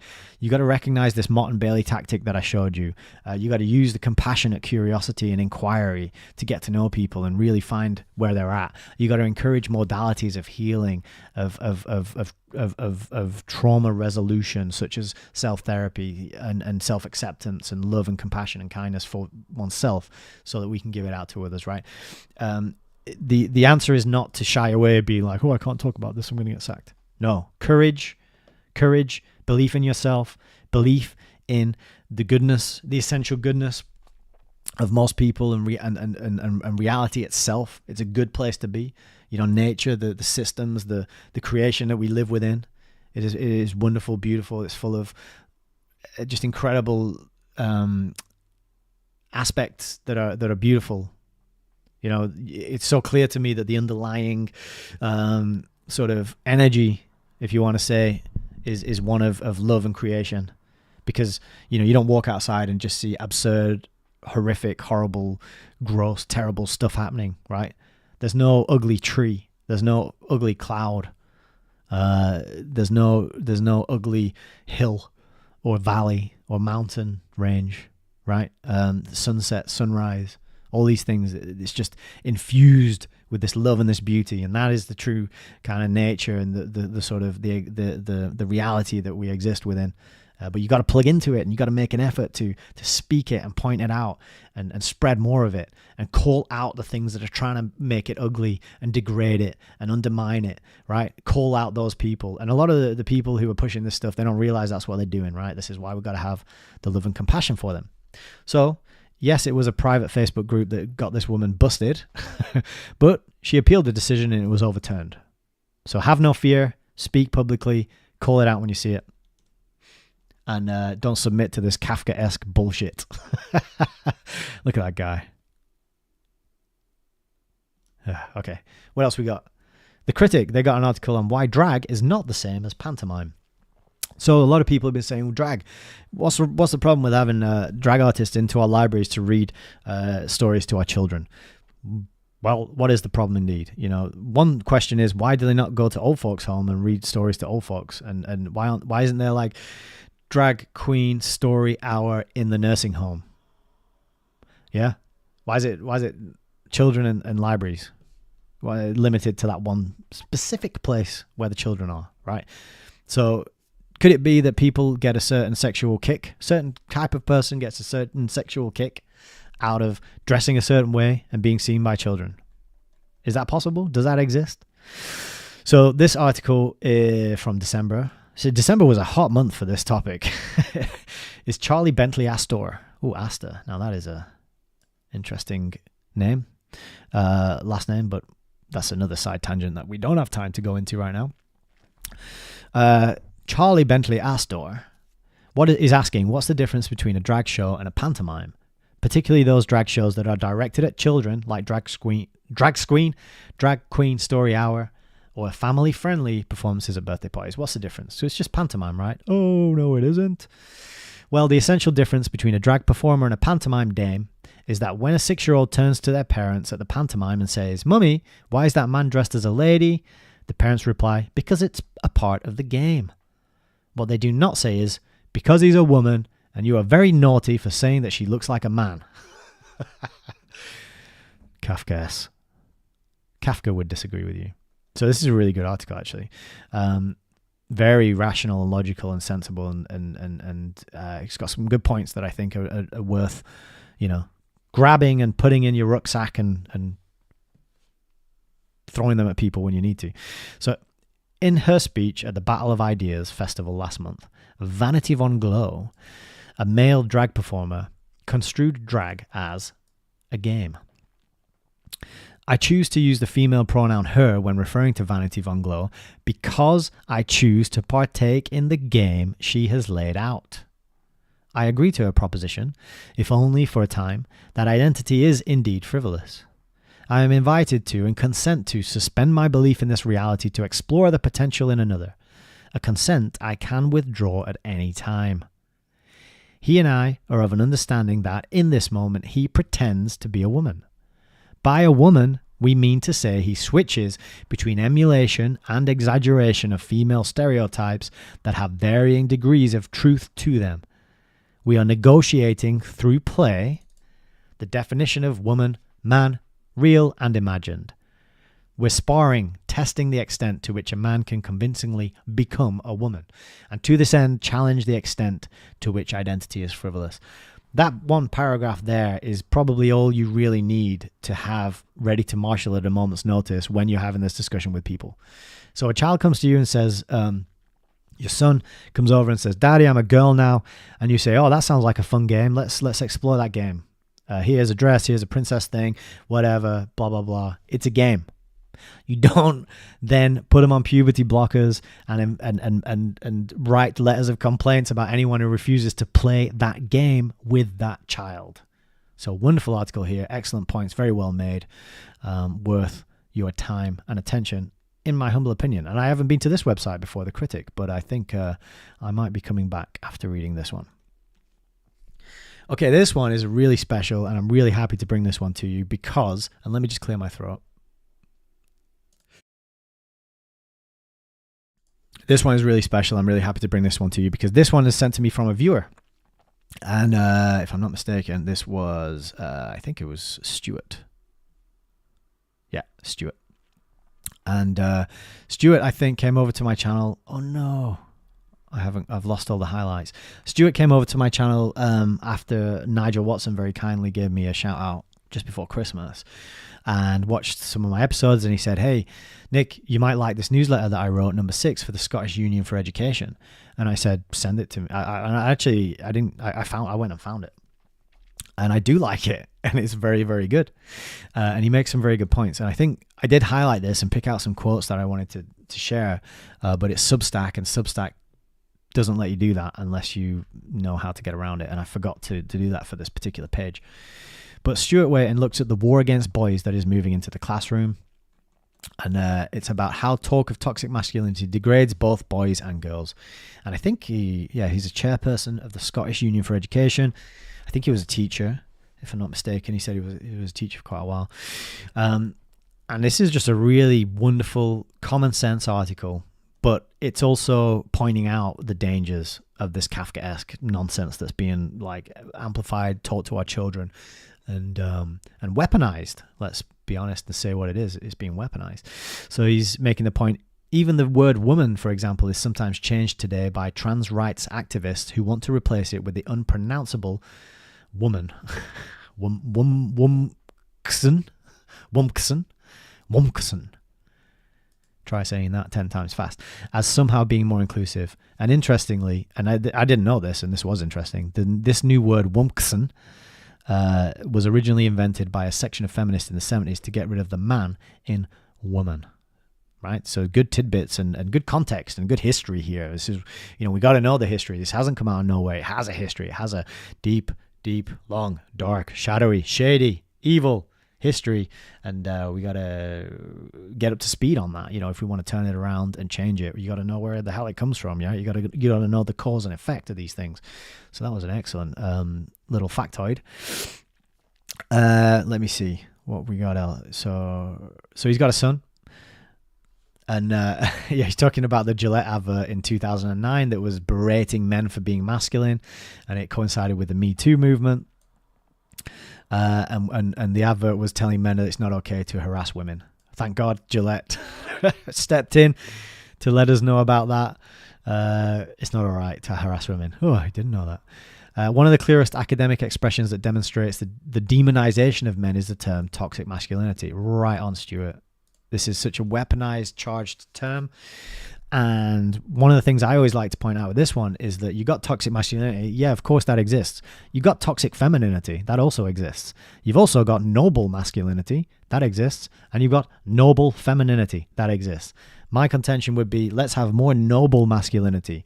Let's have more noble femininity, right? The men can be toxic. The women can be toxic. Let's just get rid of toxicity. It doesn't need to be, although that's a good album by System of a Down. Sorry. Absolutely unrelated tangent there.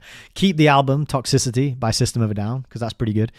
But as a behavior, an interpersonal behavior, being toxic to each other, just get rid of that. Go after that. But no, we always have this word toxic and masculinity linked together in our consciousness, so that we feel that any expression of masculinity is somehow poisonous and deadly and should be gotten rid of. So great work to call out that term. And he points out about how the term didn't exist until the 1990s, and then from around 2000 there's been an explosion in the use of the term, right? So anytime this suddenly happens, everyone's familiar with this term. This is part of social engineering. This is planting a seed and an idea into your mind so that it rolls off the tip of your tongue. Toxic masculinity, toxic masculinity, toxic masculinity. And you're just constantly using this term and seeing it used by your television talking heads and your social media people, and it links those two ideas.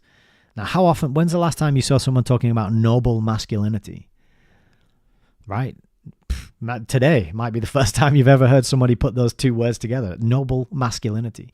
This is the remedy to toxic masculinity. It's noble masculinity. Teach men to be brave, reliable, courageous, to be moral, to be noble, to be leaders, to be husbands, sons, brothers, nephews, fathers. I think I got all grandsons, great-grandsons, etc. You see what I'm saying, right? The best version of all the male roles. Let's have some noble masculinity, please. So great point about toxic masculinity. And like Stuart says here, what the problem is, toxic masculinity is generally just referred to masculinity, is used to refer to masculinity in and of itself. So when people are using this term and throwing it around, they're not calling out specific behaviors and specific examples of behaviors. They're deliberately conflating toxic masculinity with just masculinity. And that's a weapon. That's a psychological weapon used, for evil doers' purposes. So I haven't got more quotes picked out, but I did enjoy this article very much, and I want to say thank you very much to you, Stuart, for sending it to me. And anyone else out there who's got pieces of writing or articles they would like to send my way that I can feature, talk about, and share and put out there to my audience, please feel free to do that. I'm always looking for new resources. I'm always looking for new places to learn. And I think we put our voices out there the best way we can, whether that's the written word, whether that's podcasts, interviews, and the more of us need to do it. So that's a good resource. Look for that link down there and have a look and read it. It's good. All right. So I didn't want to be accused of bias. So I wanted to throw something in that was, the other side of things. And this article, I came across this one and I thought, all right, cool. Let's have a look at this. This is an old one though. This is April 27, 2021. So you can see how long this issue's been bubbling and percolating away. Unallowed, it's been allowed to. It could have been put to bed at any moment, but riling people up, dividing and conquering people, separating them, that's what it's all about. That's why it's been allowed to just bubble and kind of simmer for as much time as it has. 6 years in the case of the UK government bringing out some guidance and guidelines.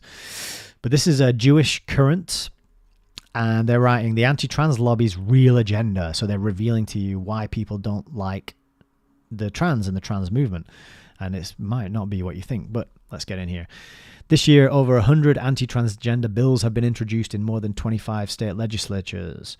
The vast majority of banning trans kids, especially girls, from participating in organized sports in school, as well as prohibiting or criminalizing the delivery of gender-affirming healthcare. That's a key critical word. One of these bills was HB 1476 in North Dakota, which sought, in its own words, to prohibit the state from creating or enforcing policies that directly or symbolically respect non-secular, self-asserted, sex-based identity narratives or sexual orientation orthodoxy. This long, wordy proposal categorized trans people, transition-related healthcare for minors, healthcare for minors, same-sex marriage, drag queens, and any sexual orientation other than hetero as expressions of our religion called secular humanism. Now, I thought that this was a good point, actually. Calling it out as a religion, as an ideology, is actually a smart move, because I think that's what it is. It is something that people. It's faith based. You got to believe that the person can be born in the wrong body. You have to believe that a man can become a woman and vice versa. And these are faith based propositions, because there's no way to argue for it logically or to argue for it with any kind of evidence or to test it scientifically, because chromosomes are immutable. So therefore it just has to come down to faith and what you believe. I believe, right? And that's why, it's appropriate to call it a religion and to give it a name, secular humanism. Okay. So this is a very long and detailed article, which I won't spend too much time on. But it's good to see the other side. Again, this is the kind of thing that you would get inside the Bailey of the Motte and Bailey on this issue, and you will see that there's a big emphasis on healthcare for children. We just want to make sure children have healthcare and children are healthy. That's what all this is about. So that's the Motte position. When they come under attack and criticism, they'll say we just want healthcare for children. And then the Bailey position, when the doors are closed and they're among themselves and they're like, oh, we can make a lot of money here, like, putting children under surgery and selling them hormones and synthetic hormones and counseling and therapy. We can make a lot of money here by encouraging children to take their parents to court, take their schools to court for dead-naming them and for not going along. Oh, we can, these are the kind of conversations in the Bailey when the door behind closed doors, they're on it. And then the Motte, we just want healthcare for children. This is how it works. Great conclusion here, right? I love this. Ultimately, if there is more at hand here than a culture war, the response to these bills needs to shift beyond lukewarm affirmations that trans children have an inalienable right to exist. That much ought not to be in dispute. It's true that these bills carry life and death implications, that children will die if they pass. See, they just want to save children. Who could argue with that? As one Arkansas doctor told the state legislature, but what's under threat is just as much the quality of trans children's lives, the political conditions placed on these lives, and the larger authoritarian and Christian political structures in which they have become ensnared. If these bills are emblematic of our authoritarian and neoliberal moment, our opposition to them needs to meet the real threat they represent with an equally strong vision for more than narrowly conceived freedom and from discrimination. The public sphere and the very qualifications for participating in democratic life are at stake. Ooh, gosh. Isn't that bone-chilling, spine-tingling? If we can't butcher and maim our children permanently for the rest of their life, then we can't call ourselves a democracy. Great argument. Okay. Oh, let me scroll up. So, new question. Bit of a shift. Bit of a... we're looking at the runway, and we're going to bring the episode into land now. So we got this website. What is transhumanism? So we've been talking about transsexual, is it vestite, transsexual? Is it transsexual? It just gets short into trans all the time, doesn't it? Because there's transvestites, that's one thing. There's transsexuals, that's another thing. There's transgressive, that's another thing, right? This prefix trans is just that. It's just a prefix. Transform. It's what it means. It means to transform, to change. Okay, and then there's lots of times that it's used and with different things added after it. Like I just listed a bunch of them. Why is it so often then that in our mainstream media and in the talking heads and the coverage of this issue, it's shortened to trans? Right? It's like saying, the pre. The pre what? You know, just the before.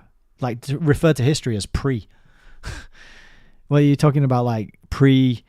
What are you talking about? Pre-biblical times? Are you talking about pre what? It's a prefix. The word pre on its own has no meaning. You don't just talk about pre. My pre. You don't go into a job interview and say, oh, well, my pre is mostly in, computer programming and software development, like pre. So, but they're doing it here, and they're not this website, but it's being done. Trans, and why is it being done, and what is it being done to? What's the purpose of that? Because it's deliberate, and it is part of this conflating and confusion, kind of like mixing, getting people to refer to all masculinity as toxic masculinity. They're trying to get you to refer to this whole big thing with the word trans, and you don't know what the whole big thing is that you're referring to when you say trans, and I'm here to tell you what it is. What it is transhumanism.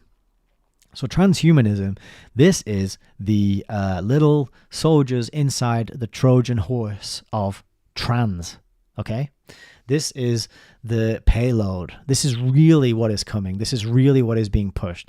This is what is, the ground is being prepared for. The weeds are being cleared. They're tilling the soil with these rows and all this focus on trans children, drag queen story hour, rainbow month, all of that is in preparation to psychologically prepare people for the next phase of it, which is transhumanism. So you go from transsexual, you go from transvestite to transsexual to transhumanism, and then you go, it's just trans. The whole thing is just trans, okay? I'm going to have to stop saying it. You know when you repeat a word too much and it loses meaning? That happened with Kafka earlier, Kafkas, and it's happening again now. So we need to educate ourselves, and we need to learn about what is this trans movement issue preparing us for, and it is transhumanism. I'm just going to let the cat out of the bag and say it. This is what it is. I didn't know this word 3 years ago. 2024. No, I did know it 3 years ago. I didn't know it 4 years ago, though. Never heard of it. I had no idea it existed. Didn't know there was a whole movement. So this website is actually, I think it's called whatistranshumanism.org. And so let's get a bit of learning on, because this trans thing, you know, it must overlap, right? Transsexual, transhumanism, it has to have some kind of overlap. So how does it overlap? Well, transhumanism is a class of philosophies of life that seek the continuation and acceleration of the evolution of intelligent life beyond its currently human form and human limitations by means of science and technology. So that's Max Moore, 1990. So this has been around. This is 34 years now that transhumanism has been talked about and studied, and people adhere to this as a kind of religion, ideology, philosophical view. And it's all about the evolution of life and transcending. That's another one. Remember that word transcend did pop up in a previous article, didn't it? About about how trans ideology is to do with transcendence, right? So that's another trans word that links and connects this all together. Transcending the human form and human limitations with science and technology. Okay, so Humanity Plus formally defines it based on Max Moore's original definition as follows. So there's two bits here, but they both involve technology. So it's really about technology. It's about going beyond humanity, as we exist, through the use of technology. We can use technological means that will eventually enable us to move beyond what some would think of as human. Okay, so this is the Transhumanist FAQ, frequently asked questions. If you want to learn something about transhumanism, come here and they will tell you. So I haven't gone into all of this because I'm reasonably familiar with some of this stuff, but I wanted to give you this because look at it, it's pretty intense, right? You got the philosophical, you got the nature, you got the protections, politics, society, but I went to this bit, the general. So what is transhumanism? That's answered above. Next one down, what is post-human? Boom, let's have a look. What's post-human? Is that something to do with, the Royal Mail here in the UK? Nope. No, it's not. Post, it means after. Many transhumanists wish to follow life paths which would sooner or later require growing into post-human persons. They yearn to reach intellectual heights as far above any current human genius as humans are above other primates, to be resistant to disease and impervious to aging, to have unlimited youth and vigor, to exercise control over their own desires, moods, and mental states, to be able to avoid feeling tired, hateful, or irritated about petty things, to have an increased capacity for pleasure, love, artistic appreciation, and serenity, to experience novel states of consciousness that current human brains cannot access. First thing that popped to mind when I just read all that is God. They want to be God, yeah? God is all those things and much more, obviously, but that's what they're shooting for here. They want to be God, or some kind of God. Posthumans could be completely synthetic artificial intelligences. So no biology, no biological meat skin suit at all. Or they could be enhanced uploads, right? Upload your consciousness into the cloud, which isn't a cloud, it's a computer somewhere else that you do not own. Or they could be the result of making many small but cumulatively profound augmentations to a biological human. The latter alternative would probably require either the redesign of the human organism using advanced nanotechnology or its radical enhancement using some combination of technologies such as genetic engineering, psychopharmacology, anti-aging therapies, neural interfaces, advanced information management tools, memory-enhancing drugs, wearable computers, and cognitive techniques. Do we see any of those things happening or being pushed or emphasized or researched around us these days? Yes, we do. So transhumanism is a real thing. A lot of these aspects are already being rolled out, are being pushed, we're being prepared for this stuff through our sci-fi and TV shows. Shows like Altered Carbon is one. They're all many of them. They're all of them. All the sci-fi out there is preparing you to accept this kind of stuff when it comes along. And not all, and like, on the genetic engineering topic, then we just had a massive rollout of experimental gene therapy injections, in the last 3 years. And the fallout of those I've covered on this show before, and I'm sure I will mention again at some point in the future because it's pretty catastrophic. And they were genetic engineering injections, right? They weren't the attenuated form benign form of attenuated benign form of the invisible thing that makes you sick, right? They weren't that. They were mRNA technology, right? That is, RNA is the precursor to DNA, and this was mRNA technology. It was a new technology, unprecedented, never before successful, never before approved by any government or regulatory agency anywhere in the world.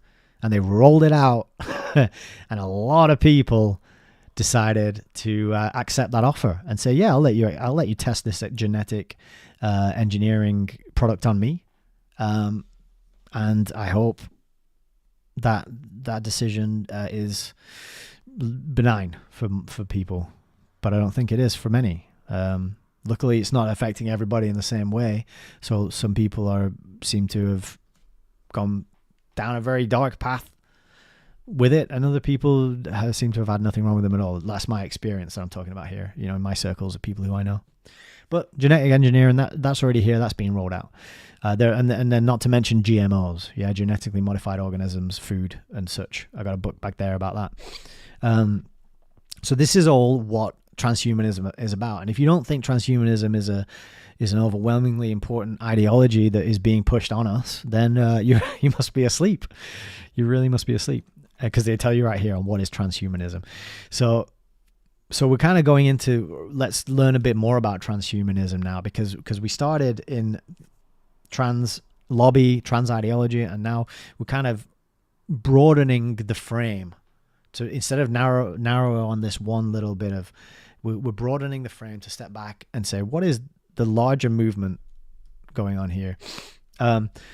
So UK Column, they give us a really good rundown here, and I think I really wanted to give this to you guys because I love that it comes under the faith part of the website. What is transhumanism? A very strong trend among the Western elites. Its aim is to overcome the natural limitations of human biology using technology. Yep, good summary. Proponents of transhumanism, including Yuval Harari and Klaus Schwab, believe in ideas such as these. Two of them that I wanted to highlight. Number 3 here is mRNA technology, which is what was in the latest round of injections to sweep the world by storm. Will soon allow us to write circuitry for cells and predictably program biology in the same way we write software and program computers. And that was that quote is from President Biden's executive order on biotechnology. All right, so this is the president of America's words, or at least, well, it's not going to be his words. Someone else wrote it, but he put his name on it. We're being told the president of the United States of America is up for this. This is what he wants to do with this technology. 10, that we will be able to genetically reprogram the sex of adult humans in the near future. Now that is a massive overlap with what we've been talking about today, isn't it? So, what are the transhumanist goals? What are the cultural roots? Eugenics. Yeah, eugenics is critically important. Postmodernism is critically important. Because postmodernism is what allows you to get away from objective truth and logic and reality and natural law, as it is created, sustained, and maintained by the creator. And then eugenics is what allows you to justify experimenting on humans, experimenting on children, rolling out experimental mRNA injections globally. Yeah. Self-actualization. So this is all about you becoming all that you could possibly be. Right. And I talk about fulfilling your potential on this channel because I talk about the autonomy course, Richard Grove's 12-week, you might say self-actualization course, right? That is very different. There's self-actualization and there's self-actualization, right? The idea that you can transcend, that you can become all these things that we just read about here, and basically become a god, become godlike. Where was that god bit of this bit? Basically become godlike. That's not what we mean by, but that's what they mean by self-actualization. They want you to become godlike, and you're not a god. You're a human. All right. So really detailed, lots of concrete, solid background and history for this movement and this ideology. If you were not aware of it already, and if you are trying to introduce other people to it, what a resource! Look at it. Boom! Great. The author is a mathematician and philosopher. So wanted to put that on your radar and give you that particular resource. So this is Forbes. So if you didn't, if you're kind of like, yeah, but I've never seen this transhumanism thing talked about. Well, Forbes is talking about it. That's pretty mainstream. This is back in 2017. 7 years ago. 7 years ago, they're posting Transhumanism and the Future of Humanity. 7 ways the world will change by 2030. The world will, not may. And I've talked about language quite a lot. I have a background in teaching English, and I talk about how they'll use may, might, could, these modal verbs, to insinuate danger and to suggest to you that there's a much greater increase, a much greater level of risk than actually exists. They'll say like, oh, gardening may cause heart failure, when in fact there's a 0.0000001% risk of that occurring, which is statistically, negligible. But they'll say may cause and chance and could, right? Here, they're just telling you it will. They're saying 2030, the world will change in these 7 ways. Forbes, Sarwat Singh, is telling you this is the plan. This is what they're going to do. They, the hierarchy enslaving you, THEY, they. I have named names before on this channel, so you can't level that complaint at me again, Mum. I love you, Mum. All right, so the first way is going to be our bodies will be augmented, right? Then we got our thought processes will be faster and more transferable. Okay. Gamification and behavioral science will increase human productivity. All right. We will be more empathetic. The adoption of virtual reality will help us be more empathetic. I mean, what? So yeah. Okay. So spending time in a virtual, fake, digital world is going to help you be more empathetic in the real world. Yeah. Stupid nonsense. We will see the emergence of extreme personalization and customization. Okay. We're seeing that.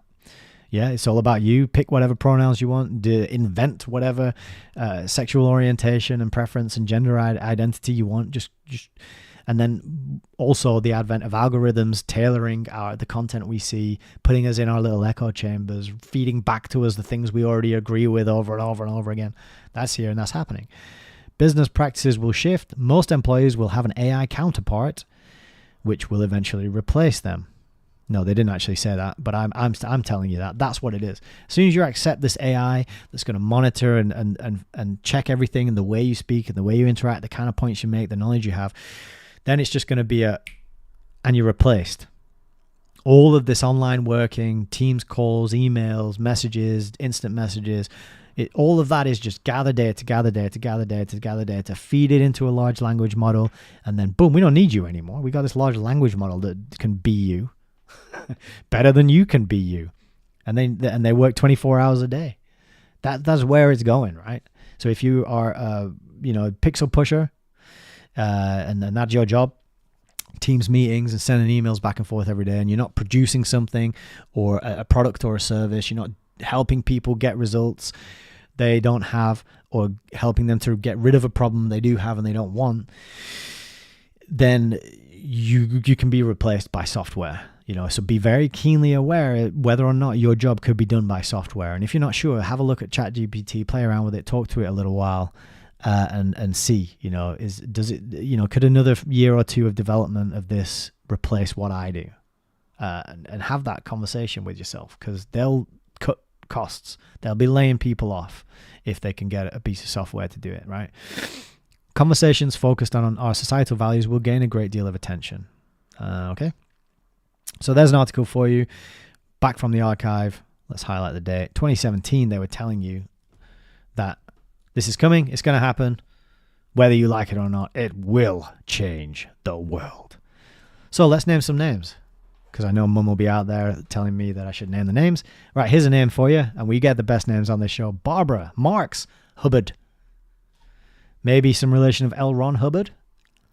And maybe some, but a middle name Marx, that's not a good sign, is it? So who's she?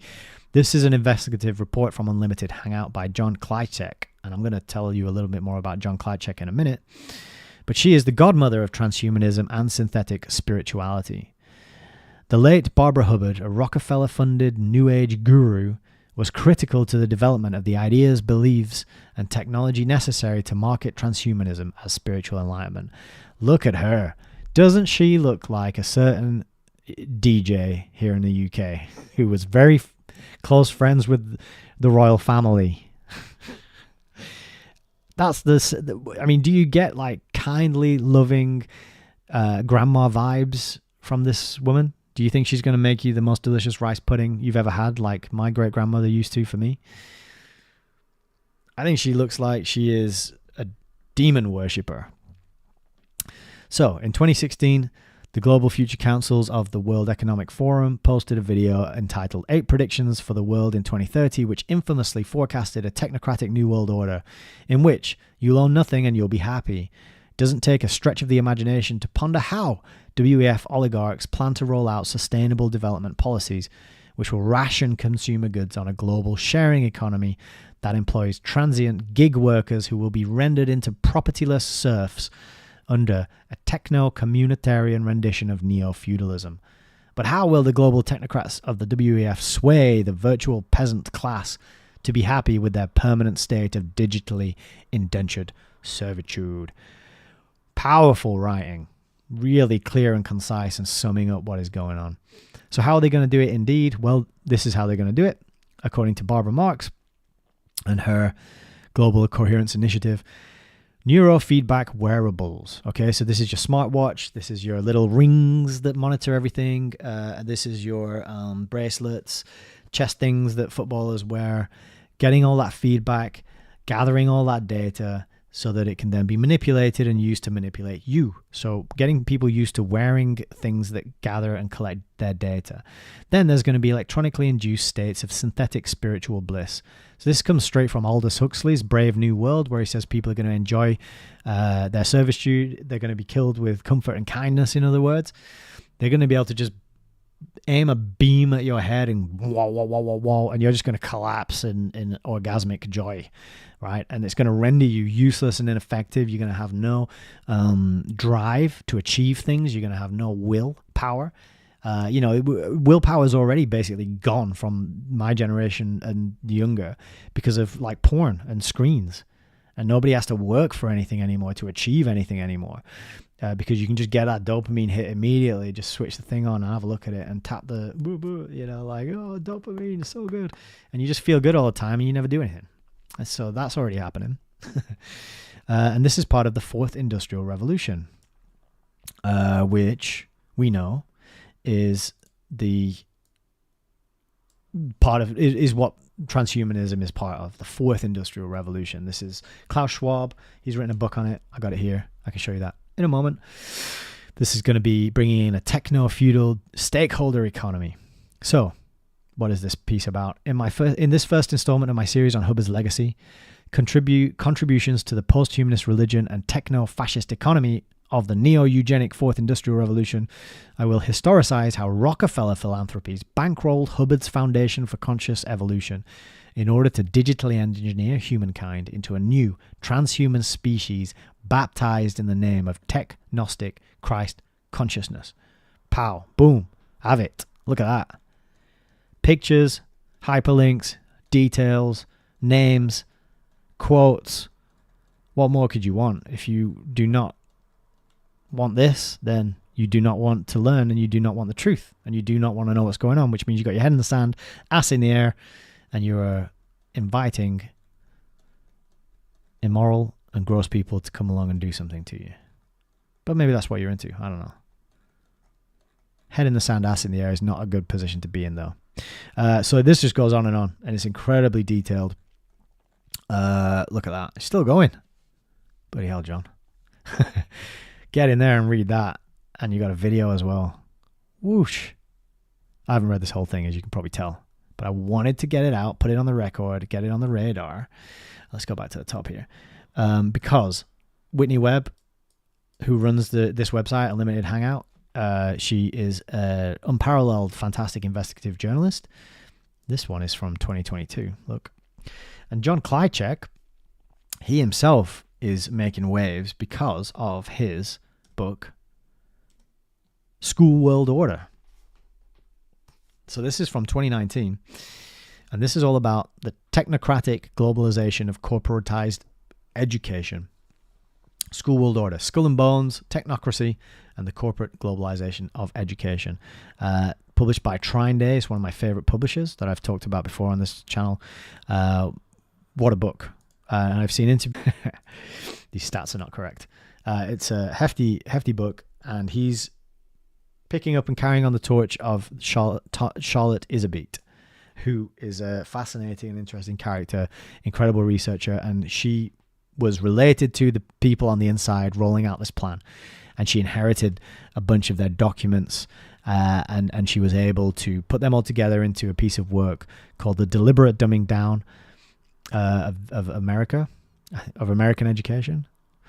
And then sort of John Klajcek inherited her work, and he's picked up the torch and he's carrying it forward. So very much worth checking him out, reading his book, reading his article on Unlimited Hangout, checking out his YouTube, right? He's got a YouTube channel with his lectures and essays and explanations on here with interviews. Have a look at that. Get yourself learnified. What's next? Center for Global Research, another excellent resource that you can have a look at to learn about these things. And this particular article is all about digitization is humanity's demise. The smartphoneization of humanity. The QR code is everywhere. And making the point that, if you recall, part of transhumanism is getting us to accept body modifications and technology and enhancements to the body, and so the whole smartphone thing is part of this process, right? It's getting you used to having a computer in your pocket, and then the computer is going to be on you, and then it's going to be in you, right? This is the plan. This is the step. You know, with the step we're on at the minute. We're at the step where you can turn this off and leave it at home and go out and not take it with you. That's an option. You can put it on airplane mode. You can put it in a Faraday bag, leave it in your backpack, go hiking in the woods up a hill and enjoy yourself. That's not going to be an option for much longer. They're trying to push, they're getting people to use it for payments. They're getting people to use it for proving their identity, fingerprint scans, face scans. They're getting people to use it for discounts, for looking at menus, QR codes for ordering things. That is all going to get on you. That's going to be on you, and then it's going to be in you. That's the plan. And once it's in you, you ain't getting it out of you again. That's transhumanism, right? Getting the human species tagged, chipped, and under the total control of the people who run these systems and built these technologies. Because as Parallel Mike said in his broadcast yesterday, anything made by man can be manipulated by man. So that goes for all this transhuman stuff. Yeah, they'll sell it as, you can have a prosthetic arm and you can have a enhancement and a little gadget that does this or a little augmentation that does that. But ultimately, it's made by man, and that means it can be controlled by man. And it'll be connected to the internet, to the cloud, which, as I said, is a computer in somebody else's control and possession. And they'll have the control over the piece of technology in the computer that is in you if you submit and accept to it. And the ground is being tilled, the foundation is being laid for this. And the rollout of these mRNA genetic injections recently was, that was prep. I think that was prep. That was a test. That was like, how many people are actually going to take us up on this offer if we put it out there? and it was a kind of a litmus test to see how many people would just be like, yeah, I'll have that, without questioning or learning anything about what was in it whatsoever. So digitization is a key part of this and getting us addicted and hooked on our smartphones and using QR codes all the time. Now, one thing I wanted to highlight about this particular website that's fantastic is you can translate it into 51 languages. So if you have friends who struggle to read English, get it translated, send it out to them. You can still help them learn and educate them. So this is the smartphoneization of humanity. It's the stultification or dumbing down of our minds and eventually our intelligence. It's the smartphone was invented to eventually deaden the brains of society because human beings tend to go for comfort for the ways of least resistance. Exactly. The smartphone offers all that. Once we have it, we get hooked. The ways of least resistance. This is it. There's going to be a really easy path laid out ahead of us that many of us are just going to walk down like lemmings because it's convenient and easy and comfortable. And that's what I want in my life: ease, convenience, and comfort. But the price, the trade-off for that is total enslavement. It is sacrificing your sovereignty, sacrificing your ability to do what you want to do, start a business, travel, go outside of a certain area.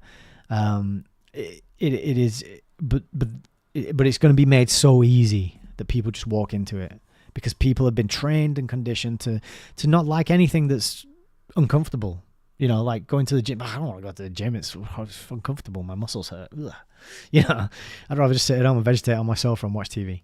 So you got to be really aware of how much resistance you are inviting into your life. And sometimes the path of most resistance is the better path, right? You'll get stronger, harder. You will grow mentally. Your willpower will increase. Your body will become more powerful, and you will be a force to be reckoned with if you choose to go for the resistance and not avoid it.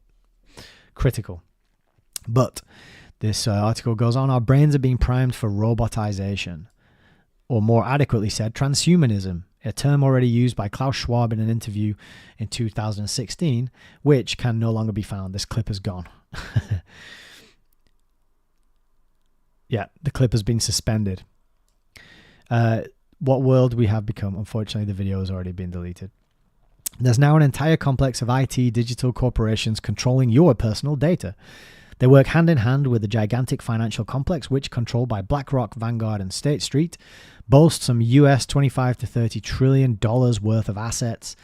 They have majority shareholdings in every means of production and every service industry in the Western world. So again, follow the money. Where is the money coming from? Who's funding it? Who's promoting it? Those who survive the next 10 years, the UN Agenda 2030 or the Great Reset, may become willing, joyful slaves, owning nothing, but with an eternal smile of utter happiness. That is the future they got planned for us. Learn all about it here on excellent websites such as Global Research. Now, this is another article that I'll just throw in the links underneath, but it is incredibly important and powerful and kind of dark, but it explains how this transhumanism is actually a death cult. It's a cult that worships body modification. It's a cult that wants to turn human beings into God, right? Not acknowledge God, the truth of God, the truth of Creator, the truth of his or her or its, whatever pronoun. I don't know what pronouns God prefers, but it wants us to become God, and we can't. We're humans. We're limited. We're finite. We're here for a short time. And we can't technology our way out of that reality. But that's what it's all about. It's about fighting reality, fighting biology, and kicking back, right? And part of that is abortion culture. And this is a really powerful article which links these things together. And I liked the use of this word healthcare here, because as we talked about before, in the apologists for trans children transitioning and all that stuff, they call it healthcare. And that's the Mott defense. Well, we just want healthcare for children, right? We just want healthcare for women. That's not what it's all about. It all ties into population control, dysgenics, transhumanism, and getting people ready for these phases as they are rolled out, which is what I think we're going to see, what we are seeing, and what we are living through, right? So another interesting, key, and critical part of the puzzle there. And a really good article, actually. Okay, so if, independently published articles on websites you've never heard of by writers you've never heard of wasn't enough, and that motorbike that just went past wasn't enough, then how about the National Library of Medicine in the Journal of Medical Ethics on September 2006, Transhumanism, Medical Technology, and Slippery Slopes. So this is 2006. They're talking about transhumanism, medical technology, and slippery slopes. If you've never heard about transhumanism, why not? It's been around for a long time, and they've been discussing the ethics of it. And we got a quote here, which is Francis Fukuyama. He says, "Transhumanism is the world's most dangerous idea." Back in 2006, and it has been accelerating full pace since then. just conditioning people to accept loss of privacy, data gathering, data collection, gamification, and manipulation. So, good discussion here on the National Library of Medicine. Transhumanism, it's as mainstream as you can get. It's out there, but it's not emphasized and taught to you by the mainstream. They are failing you and they're not doing their job. But here's a really good in-depth analysis with references to the primary source documents, some of the key players. Nick Bostrom, he pops up time and time again. It's all about a rejection of humanity, a rejection of creation, a rejection of reality as it is. Okay. And we are coming towards the end of the show now. A few more things and then we will wrap it up. So this is Nicholas Creed, Transhumanist Tech Brain Chips going mainstream. So remember, I've been saying it's about changing what's outside you, and then it's about going on you, and then it's about going in you. Brain chips are going mainstream according to Nicholas Creed. Fully implantable, cosmetically invisible, and designed to let you control a computer or mobile device. Right, always remember to invert things and see how it feels or how it sounds. These are not to let you control a computer or mobile device. It's to let a computer or mobile device control you, right? It's the other way around. This is about controlling you. It's not about, ooh, you look at me. I can switch my phone on from across the room just with my mind. What a convenient, fun party trick that'll be. Except no, it'll be more like, oh, your government can switch on or off or on your ability to criticize it, right? So, normalizing brain chips. The new trans, and this was August 31st, 2022. Excuse me, 1 second. So again, the debate's been on, it's been around, it's been ongoing, and it's worth getting up to speed and up to date and familiar with it before it steamrolls you and your loved ones, which is what's going to happen if you're not paying attention. Mod cons and safety concerns. Imagine a world where instead of hype around the latest iPhone or operating system, the lemmings salivate over the next upgrade. Firmware and hardware installed and hardwired into their skulls, implants connecting them to the Internet of Things, the Internet of Bodies, and a plethora of information, notifications, and stimuli. That world sounds like hell, but to the transhumanists and the people who like this stuff, that sounds great. Lovely. They're absolutely into it. But it will not be you. Because no technology has ever been...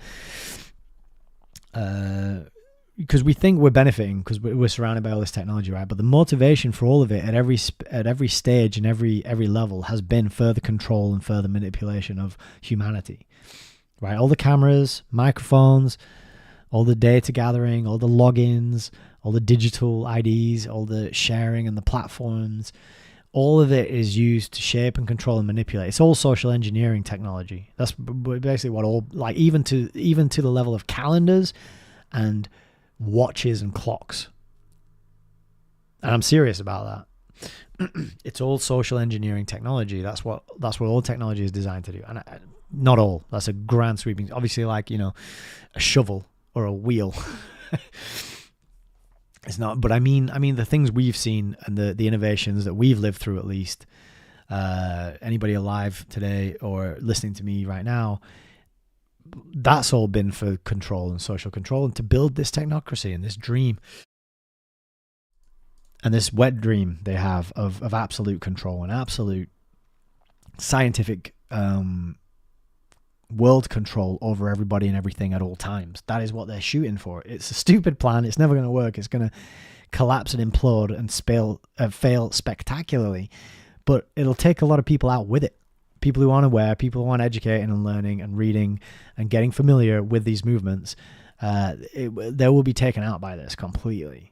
And so being aware of it, knowing about it is the first step towards preparing and teaching and being able to sidestep and survive, right? Because this plan's going on full steam ahead and all the dots connect to form this picture. So another article there going into Neuralink and, oh goodness, I didn't mean to do that. And now we've got a full screen picture of what a brain implant might look like. And just give me a moment. I'm just going to try and unfull screen that picture. There we go. And Neuralink. So this is Elon Musk. So anyone who thinks Elon Musk is like tech Jesus who's coming here to save us, do not be fooled. He's trying to build something that will go in your brain and turn you into a docile slave to the digital system. That is what it's all about. So some scary information here about what putting wires in the human body can do. Inflammation, ruptured blood vessels. All the monkeys that he's been testing this on, a lot of them have died, and a lot of the humans, I mean, they've been approved for human trials now, and let's see what happens to those humans. But my feeling would be that they've been tested on humans somewhere already, and many humans have probably been sacrificed to this, working this out and getting it to work, and they've probably kind of cracked it. So now they have to publicly say, oh, we're going to test it on humans now. And then they'll do some fake trials on the humans, and they'll be like, okay, it's ready. Now come on and get it. And it probably will be released or made available to us around the time that some crisis is forcing us all to beg for some kind of solution that will save us. Because it's always problem, reaction, solution. The solution is they want to get us all chipped, right? That's their solution to their problem, which is how do we enslave people. Their solution is we want to chip everybody with a little computer that gives us complete, total, full, real-time tracking and gathering information and database of everything they ever do. That's the solution. Now, they're not going to accept that. So we're going to have to generate a problem which is going to make them react and beg for our solution. Problem, reaction, solution. A, B, C, easy as 1, 2, 3, do, re, mi, etc., etc. Michael Jackson, what did they do to him? Poor fella.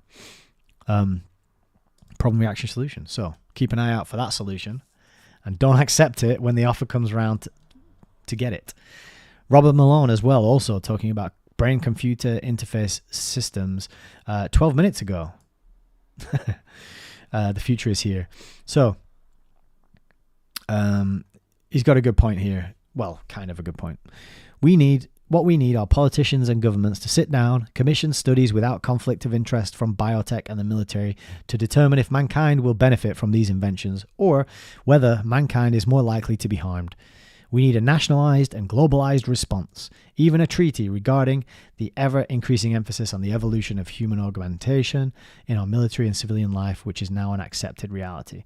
Okay, red flags in this piece of writing. And I've heard a few conversations about whether this dude is controlled opposition. I'm not going to get into that right now, but what I will say is he thinks we need politicians, governments, a globalized response because it's an accepted reality.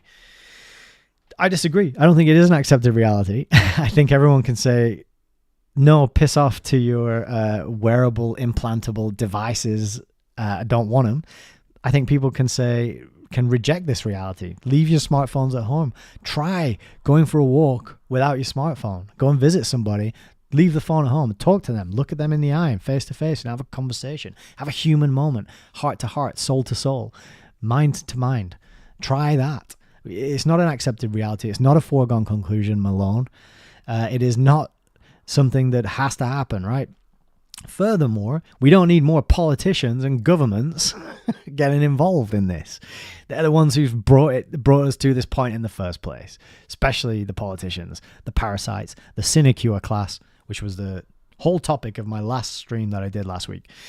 The sinecure is worse than the disease. And if you're not quite sure what I mean by sinecure class, go check out that episode and have a look and do some learning, because I had to learn what that word meant in order to bring that episode to you. And it's a very good word to have, right? The parasites, these politicians, they don't do anything for us and they don't give us anything that they don't first take away. That is the nature of government. And so a globalized government political response to an accepted reality, Robert Malone, no thank you very much. Piss off. I'm not having it. I'm not accepting it. And I'm starting to think more and more that you are controlled opposition. Okay, we are in the final leg. We made it. We're here. What's up? How's it going? Final resource that I want to give you. The first book of, let's see, 1, 2, 3. I got another 4. So I got this book and another 4 to tell you about. I haven't got my copy of this yet, but I'm going to get it. Transhumanism, The History of a Dangerous Idea. You can get the paperback for $14.79. Buy it from a different website. Don't get it from Amazon. They're a bunch of evil technocrats, transhumanists as well. But I had to dive into this book, and I found it to be extremely useful and really a really good resource. And I'll show you why here, because I have the PDF electronic copy here. So we've got 404 pages. And we've got, let's see, publication date 2015. So, relatively new. and pretty comprehensive. So along with the Tavistock Institute book that I recommended and will be linked under here, we've got David Livingstone's Transhumanism. And now I would really recommend going out and buying the copy, supporting the author. This work must have taken a long time because it's an immense amount of research in here. And it's kind of like a timeline of all the thinking and all the ideas and the history that leads up to the present day manifestation of transhumanism. Because believe it or not, since time immemorial, some human beings have resented their status as human being in creation, and they've wanted to transcend and become more and become gods and become like God themselves, and that's just kind of the arrogance and the hubris of a particular type of human who doesn't know how to be grateful and recognize the blessing that is reality and the beauty of the natural world and the incredible relationships that we can have with plants and animals and each other, and the possibilities that the human ingenuity and imagination and capacity for love and cooperation and kindness really could bring about. So it's an old thing that's been going on a long time, and this book has the history of that, going right back to magic and mysteries, alchemy, the Rosicrucians, the Age of Unreason, survival of the fittest. Then there's occult revival, there's shamanism, the Round Table, Bloomsbury, the modernists, Brave New World, cybernetics, central intelligence. Like, this is such a book, such a resource, because it just ties. It's not just one angle, one sliver. It's not a simple story, right? These movements and these people, they morph, they change, they pass on their legacy, they rebrand themselves, they start new organizations, they quit old ones, boom, boom, boom, boom, boom, and it goes on and it goes on. And this book is like, yeah, just what an overview, what a powerful. If you're going to read one book on the topic, I would get this and I would read this. Even if you don't read any of the articles that I gave you today, if you don't do anything else, grab this, read this, and yeah, I think you'll have a good time. So what I did when I got this book, because I've been thinking a lot about H.G. Wells recently, I thought, oh, I wonder if H.G. Wells makes an appearance in this book. What do you know? 28 mentions. That is actually just Wells. So some of these might not be H.G. Wells, but 28 mentions. So H.G. Wells, we learned, is a member of the Fabian Society. And just let me reiterate why I'm focusing on H.G. Wells is because last week, or during this week, I did a live reading of H.G. Wells' book, The Open Conspiracy, on my channel here, which you can go and check out. There's a playlist. It's about 4.5 hours long. Just reading it cover to cover. So not analysis or commentary, just finding out what's in that book. And in that book, it's very surprising and kind of creepy because he's advocating a scientific one world government, right? And he's talking about the different ways of making that happen, what we're going to have to get rid of. Spoiler, like he wants to get rid of Christianity. Do out with all that, and we're going to have this new religion of scientism and worship of science, one world government, population control, and that's what he's advocating for in that book. And so I did a read through of that because it's one of those texts that I wanted to read, and I don't think many people are aware of, and it's a good text to point to when people are expressing doubt about, the global one world government type system or efforts that are unfolding. And so when I came to this book, I thought I'll just have a look for good old H.G. Wells, and here he is. He's mentioned as a part of the Fabian Society. Leading Fabians including George Bernard Shaw, Bertrand Russell, Julian Aldous Huxley, and H.G. Wells. So some big names there that you should be aware of if you want to understand what's going on. Okay, where else have we got Wells? Wells, who was the head of British foreign intelligence during World War I, was also a founding member of the Rhodes and Milner's Round Table.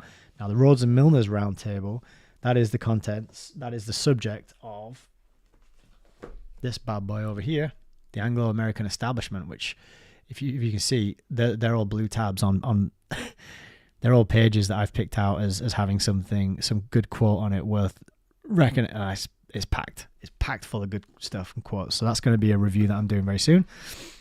But he was a founding member of that. Let's find out what else about H.G. Wells. He wrote The Open Conspiracy, Blueprints for a World Revolution, which you can check out on my channel in its entirety.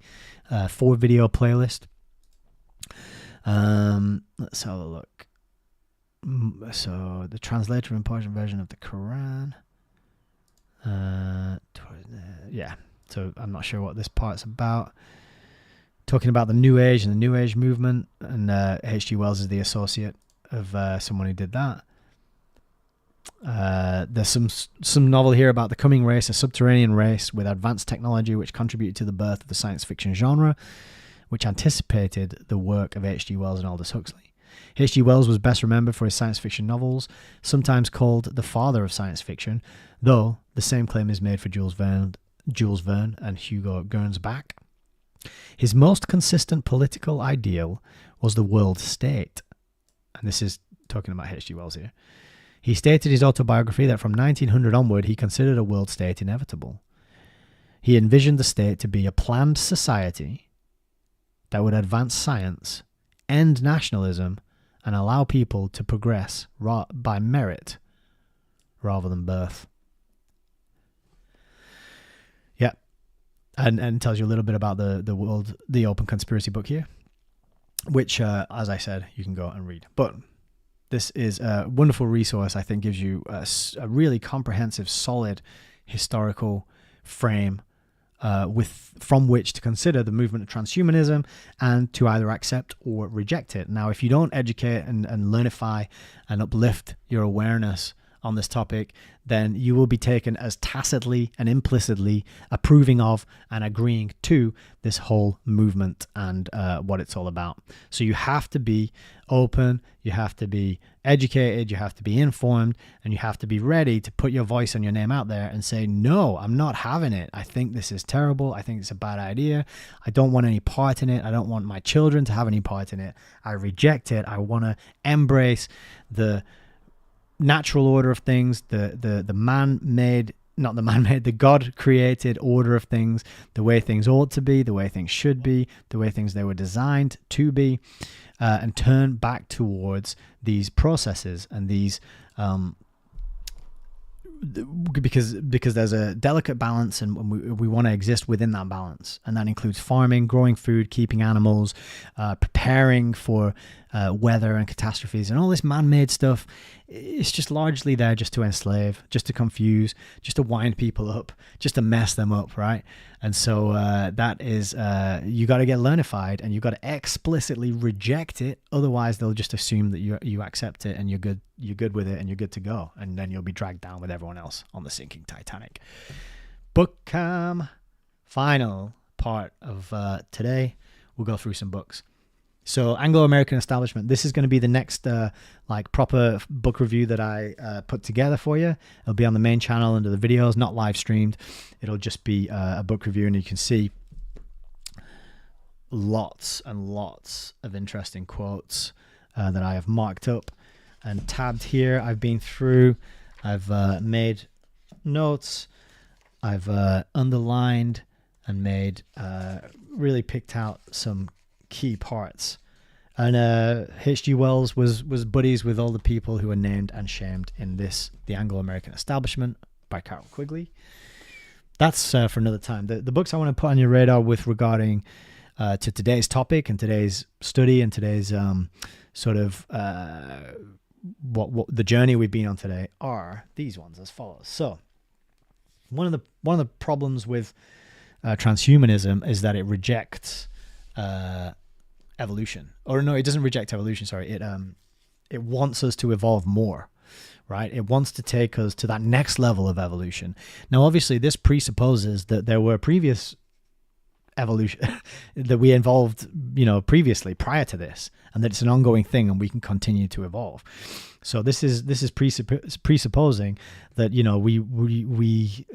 we came from whatever, like a speck of a swamp, or crawled out of the ocean and then grew legs and then went back in the ocean and then crawled back out of the ocean again, or whatever, that there was this continuity of life that developed over time, macroevolution, going from simple to complex to complex to complex, and now here we are, right? That idea, that central idea of evolution, macroevolution, as I just described it, might be a load of hokum. And so I wanted to put a couple of books on your radar that kind of lay that case out. So this one is The Evolution Cruncher. This book is incredibly cheap, but in fact, I'll move these other ones away, then we can just focus on this one. But check that out. That is, I think, 800. Yeah, over 800 pages, right? The Evolution Cruncher. You can buy it online. They'll ship you whole boxes of it for pretty cheap. And what have we got in the Evolution Cruncher? Well, this is Vance Ferrell. This is Scientific Facts Which Annihilate Evolutionary Theory. Okay, contents. So there's the history of evolutionary theory. And then we're going to look and talk about Big Bang and stellar evolution, the origin of the Earth, the age of the Earth, the problem of time, inaccurate date, so the dating methods, the primitive environment, DNA and protein, natural selection, mutations, animal and plant species, fossils and strata, ancient, you get the picture, look, evolutionary show, the laws of nature. That one, I really liked the laws of nature because the laws of nature oppose the evolutionary theory. That was a really powerful section. And then we've got scientists speak. So a whole section here on evolutionary scientists saying that they're saying that the theory is unscientific and worthless. Yeah. And then a research guide to look further. And then you got pictures, and it's just quotes. Pretty much the whole thing is just quotes, right? And you can go through and you can just see these big names and what they said. And try debunking this. You know, that would be my challenge to anyone out there who believes in macroevolution. Get this book, debunk it, all 800 pages, and I'll listen to you, and I'll give it another try. I'll give evolution another try. But suffice to say, point being that if macroevolution is a lot of hokum, then the evolution that is being pushed and sold to us by transhumanists who want us to continue evolving with our technology is also obviously a lot of hokum as well. We're absolutely fine as we are. I mean, we've been dumbed down, we've been chemically and assaulted, we've had our minds manipulated, brainwashing, propaganda, all that stuff. So we're not all we could be. But biologically, physically, in terms of our genetics, our God-given DNA, that's all good. It's all great. We're perfectly adapted to live in this place that has been created for us. We don't need to enhance and uplift and upgrade ourselves with technology, and which is basically just replacing our humanity. That's the whole goal of transhumanism. So there's a really good book and a really good resource to get into about that, and to realize that the whole proposition of transhumanism is just fucking nonsense. Another one, Tornado in a Junkyard, the relentless myth of Darwinism. So this one comes from a explicitly Christian perspective, but does another similar job to the Evolution Cruncher. But if you don't fancy 800 pages, then maybe you fancy 300 pages. You can do that. It seems a bit more manageable. Really well written, very easy to read. Page turner, breeze through it. And he talks about the problems with the fossil record, the way that Darwin's theory of evolution was pushed and marketed, and people were browbeaten and propagandized into believing it and accepting it, and then now it's just taught as fact, even though it's a theory of evolution. Theory rocks the evidence of the flood. You know, there's evidence of massive torrential flooding all over the planet. Aligns with the story of the biblical flood, but as well as many other ancient traditions and stories of the past have these flood myths, flood stories in them. So another really good one there. And it's logic as well. That's another good. Oh, I've just thought of another one as well that I will just grab off my shelf. Bear with me 1 second. Oh no, it's really high up there. I'll save that for another episode. It's called Darwin on Trial, and that's a lawyer who imagines putting Darwin in a courtroom scenario and going through and his arguments one by one, and applying and making a case and using reason and logic to kind of dismantle them and test them and see if they stand up to scrutiny. So a Tornado in a Junkyard, another good one as well, to help give you another perspective. Maybe you've unquestioningly adopted and accepted Darwinian evolution, and it's never even occurred to you to see what the other side has to say. Well, it's not going to do you any harm, is it? The best case scenario is you learn a lot of stuff that you didn't know, and you update your view in accordance with more information to make it more accurate.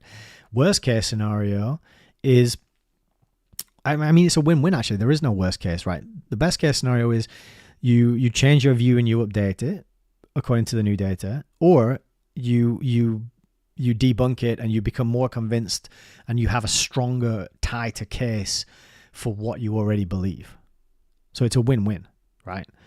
Tornado in a junkyard. And old James Perlos works really good. He's a really nice guy. I've emailed him and he's very friendly and approachable, and you can find his interviews out on the interwebs. Now, what else do we want to look at?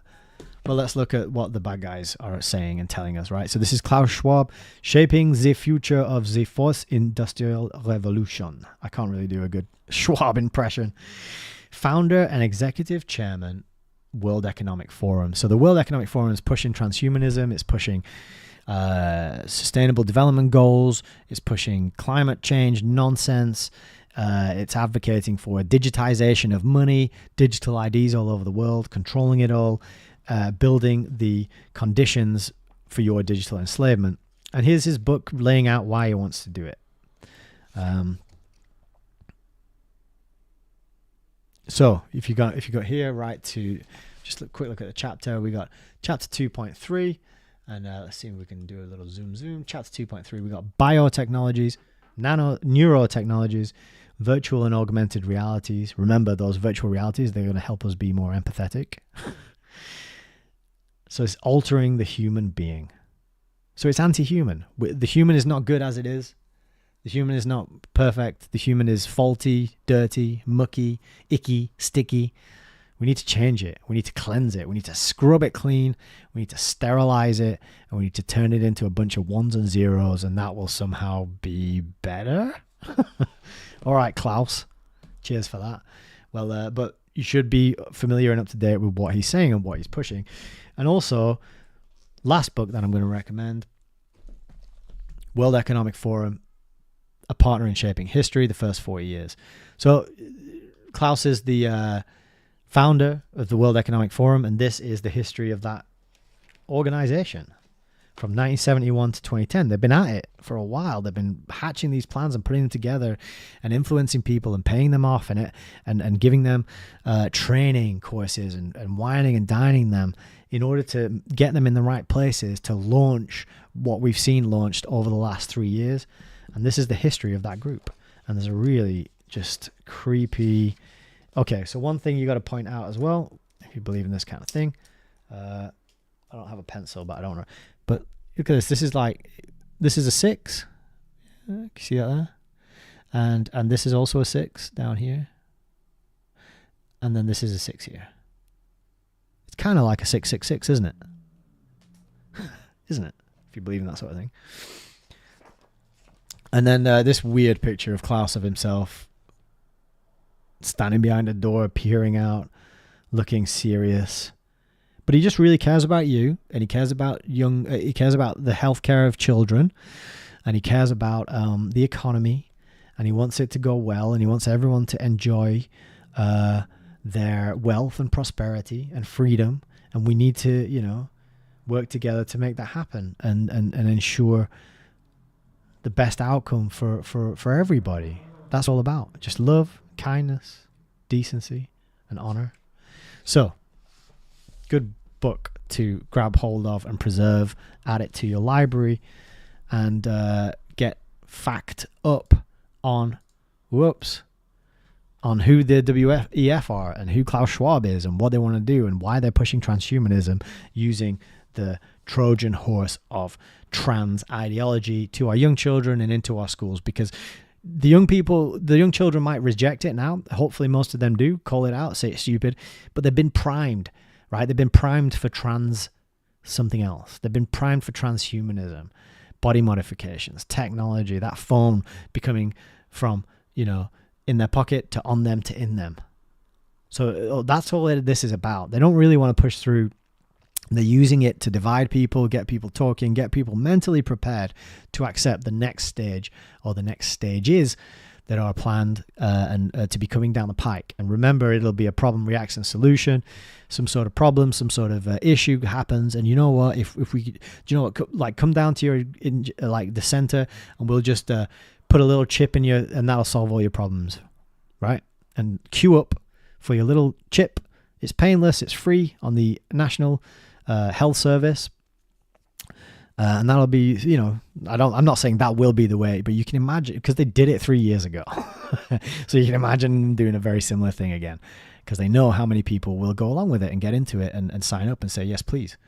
Don't be one of those people is my humble advice. I know you didn't ask for it, but I'm giving it to you anyway. All right. Done. That is it. That is another episode pretty much ready to wrap up and put in the can. Thank you so much for being here. Maybe I'll just take a little quick look over on, I don't know, let's have a look in the chat. I don't know. I can't multitask. I can't look at a chat and manage the chat while also ranting and raving and looking, because I get distracted. I'm like, oh, is anybody who's watching? Is anybody out there? Are people watching this? Are they looking? And then I'm looking to see if there's a number, and the number goes up and down, and then I'm like, oh, people left. Oh, they're back, you know. And I go on this emotional roller coaster, and I think it just interferes with the with the whole smoothness of the stream. So let's see. Got the old little chat thing up here. Oh, we do. We got some activity in the chat. Awesome. Marcus, sound is great, by the way. Thank you. I'm glad that now at the very end of my stream, 3 hours into it, I found out the sound is great. But that's good to know. Hopefully it's been great all the way through. Scars on Broadway. Oh, or even better than System of a Down. Oh, I'll check them out. I've never checked out Scars on Broadway. I've never heard of them, so thank you. That's something for me to look for. Yeah, Marcus, you're welcome. The time and effort, it's nothing, you know, it's something I care about and passionate about, and I've been obsessed with for the last, I don't know, since 2020, since lockdowns began. I've been like, what the fuck's going on? I don't know anything about anything. Oh my God. Now I'm finally at a point where I can kind of try and communicate and help others understand. So I'm really glad that you appreciate that, and I appreciate you being here. That's the main thing, you know. Karen, so much information to take on board. Really enjoying the presentation. Thank you. Thank you sincerely for being here and leaving a comment. It means the world. Go create hobby machine shop. Excellent screen name. Brilliant work. Very enlightening. Thank you. Thank you. Thank you. You're very welcome. I was thinking it was just me and the morning shift on the 77th Brigade for a while. We are spiritual beings, although nobody seems to mention this in mainstream. Right on, Marcus. Yeah, I agree. Yeah, we are spiritual beings. We have a physical, you know. Nigel Watson would say, what did he say? Skin suit, you know, or meat. Duncan Trussell had a good one as well. I don't know, meat sack or something like that. Yeah, we have a physical, you know, biological sort of animal type component to us, but inside that, we are spiritual. We have a soul. We treat other people as though they have souls. Most of us do. It's just this parasitic class on our backs that are training us to be psychopathic and that are trying to manipulate us into forgetting that. So, you know, talking about it, remembering it, telling other people, and putting ourselves out there to be public in what we think and what we feel and what we know to be true is always critical, now more than ever. And the best thing is, the more of us who do it, the better it is for everybody. And if you don't do it, then you're kind of like, it's more risky for the people who are doing it, right?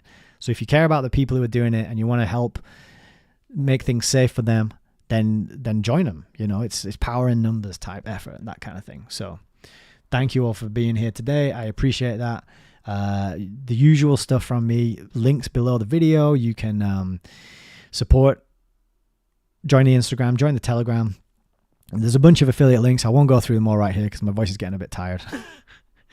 But you've seen them before. I've talked about them at the end of most of my videos, and there's something you can check out, and it's really good stuff. I believe in these courses. I went through the autonomy course, and prior to that, I was in a dead-end job, minimum wage job, no prospects. I just got married, and now I've transformed my career. I've found the confidence to speak publicly, to put my name out, to make videos, to edit them, to live stream. I've got this collection of books I'm reading. I'm trying to uplift and empower and educate and teach other people. And I wouldn't have even occurred to do any of this if it wasn't for going through the autonomy course, practicing and learning and getting that feedback from Richard Grove and the community in there, the most amazing, open-minded, skilled, knowledgeable, wise, like mature adults that I've met. And it just keeps going from strength to strength. So I encourage people to have a look at autonomy and just investigate that, see if it's right for you. And then, yeah, the usual stuff, affiliate links, whatnot, etc., etc. Thank you. Let's leave it there. So grateful, so glad that I'm able to broadcast and to reach you wherever you are. I really sincerely hope that you're doing well, and I really wish you courage and optimism and strength to just call out in the face of insanity and stupidity and nonsense. Just call it out and stand firm and have like belief in yourself and belief in, you know, the plan and the reality we live in, and really just stand tall and confident and true, and because I think we've got a lot of potential and it's untapped, and it's exciting to think where we could go, where we could take this, and you know, have fun. It's a crazy journey, it's a crazy reality, but these parasites can't win. It's not possible.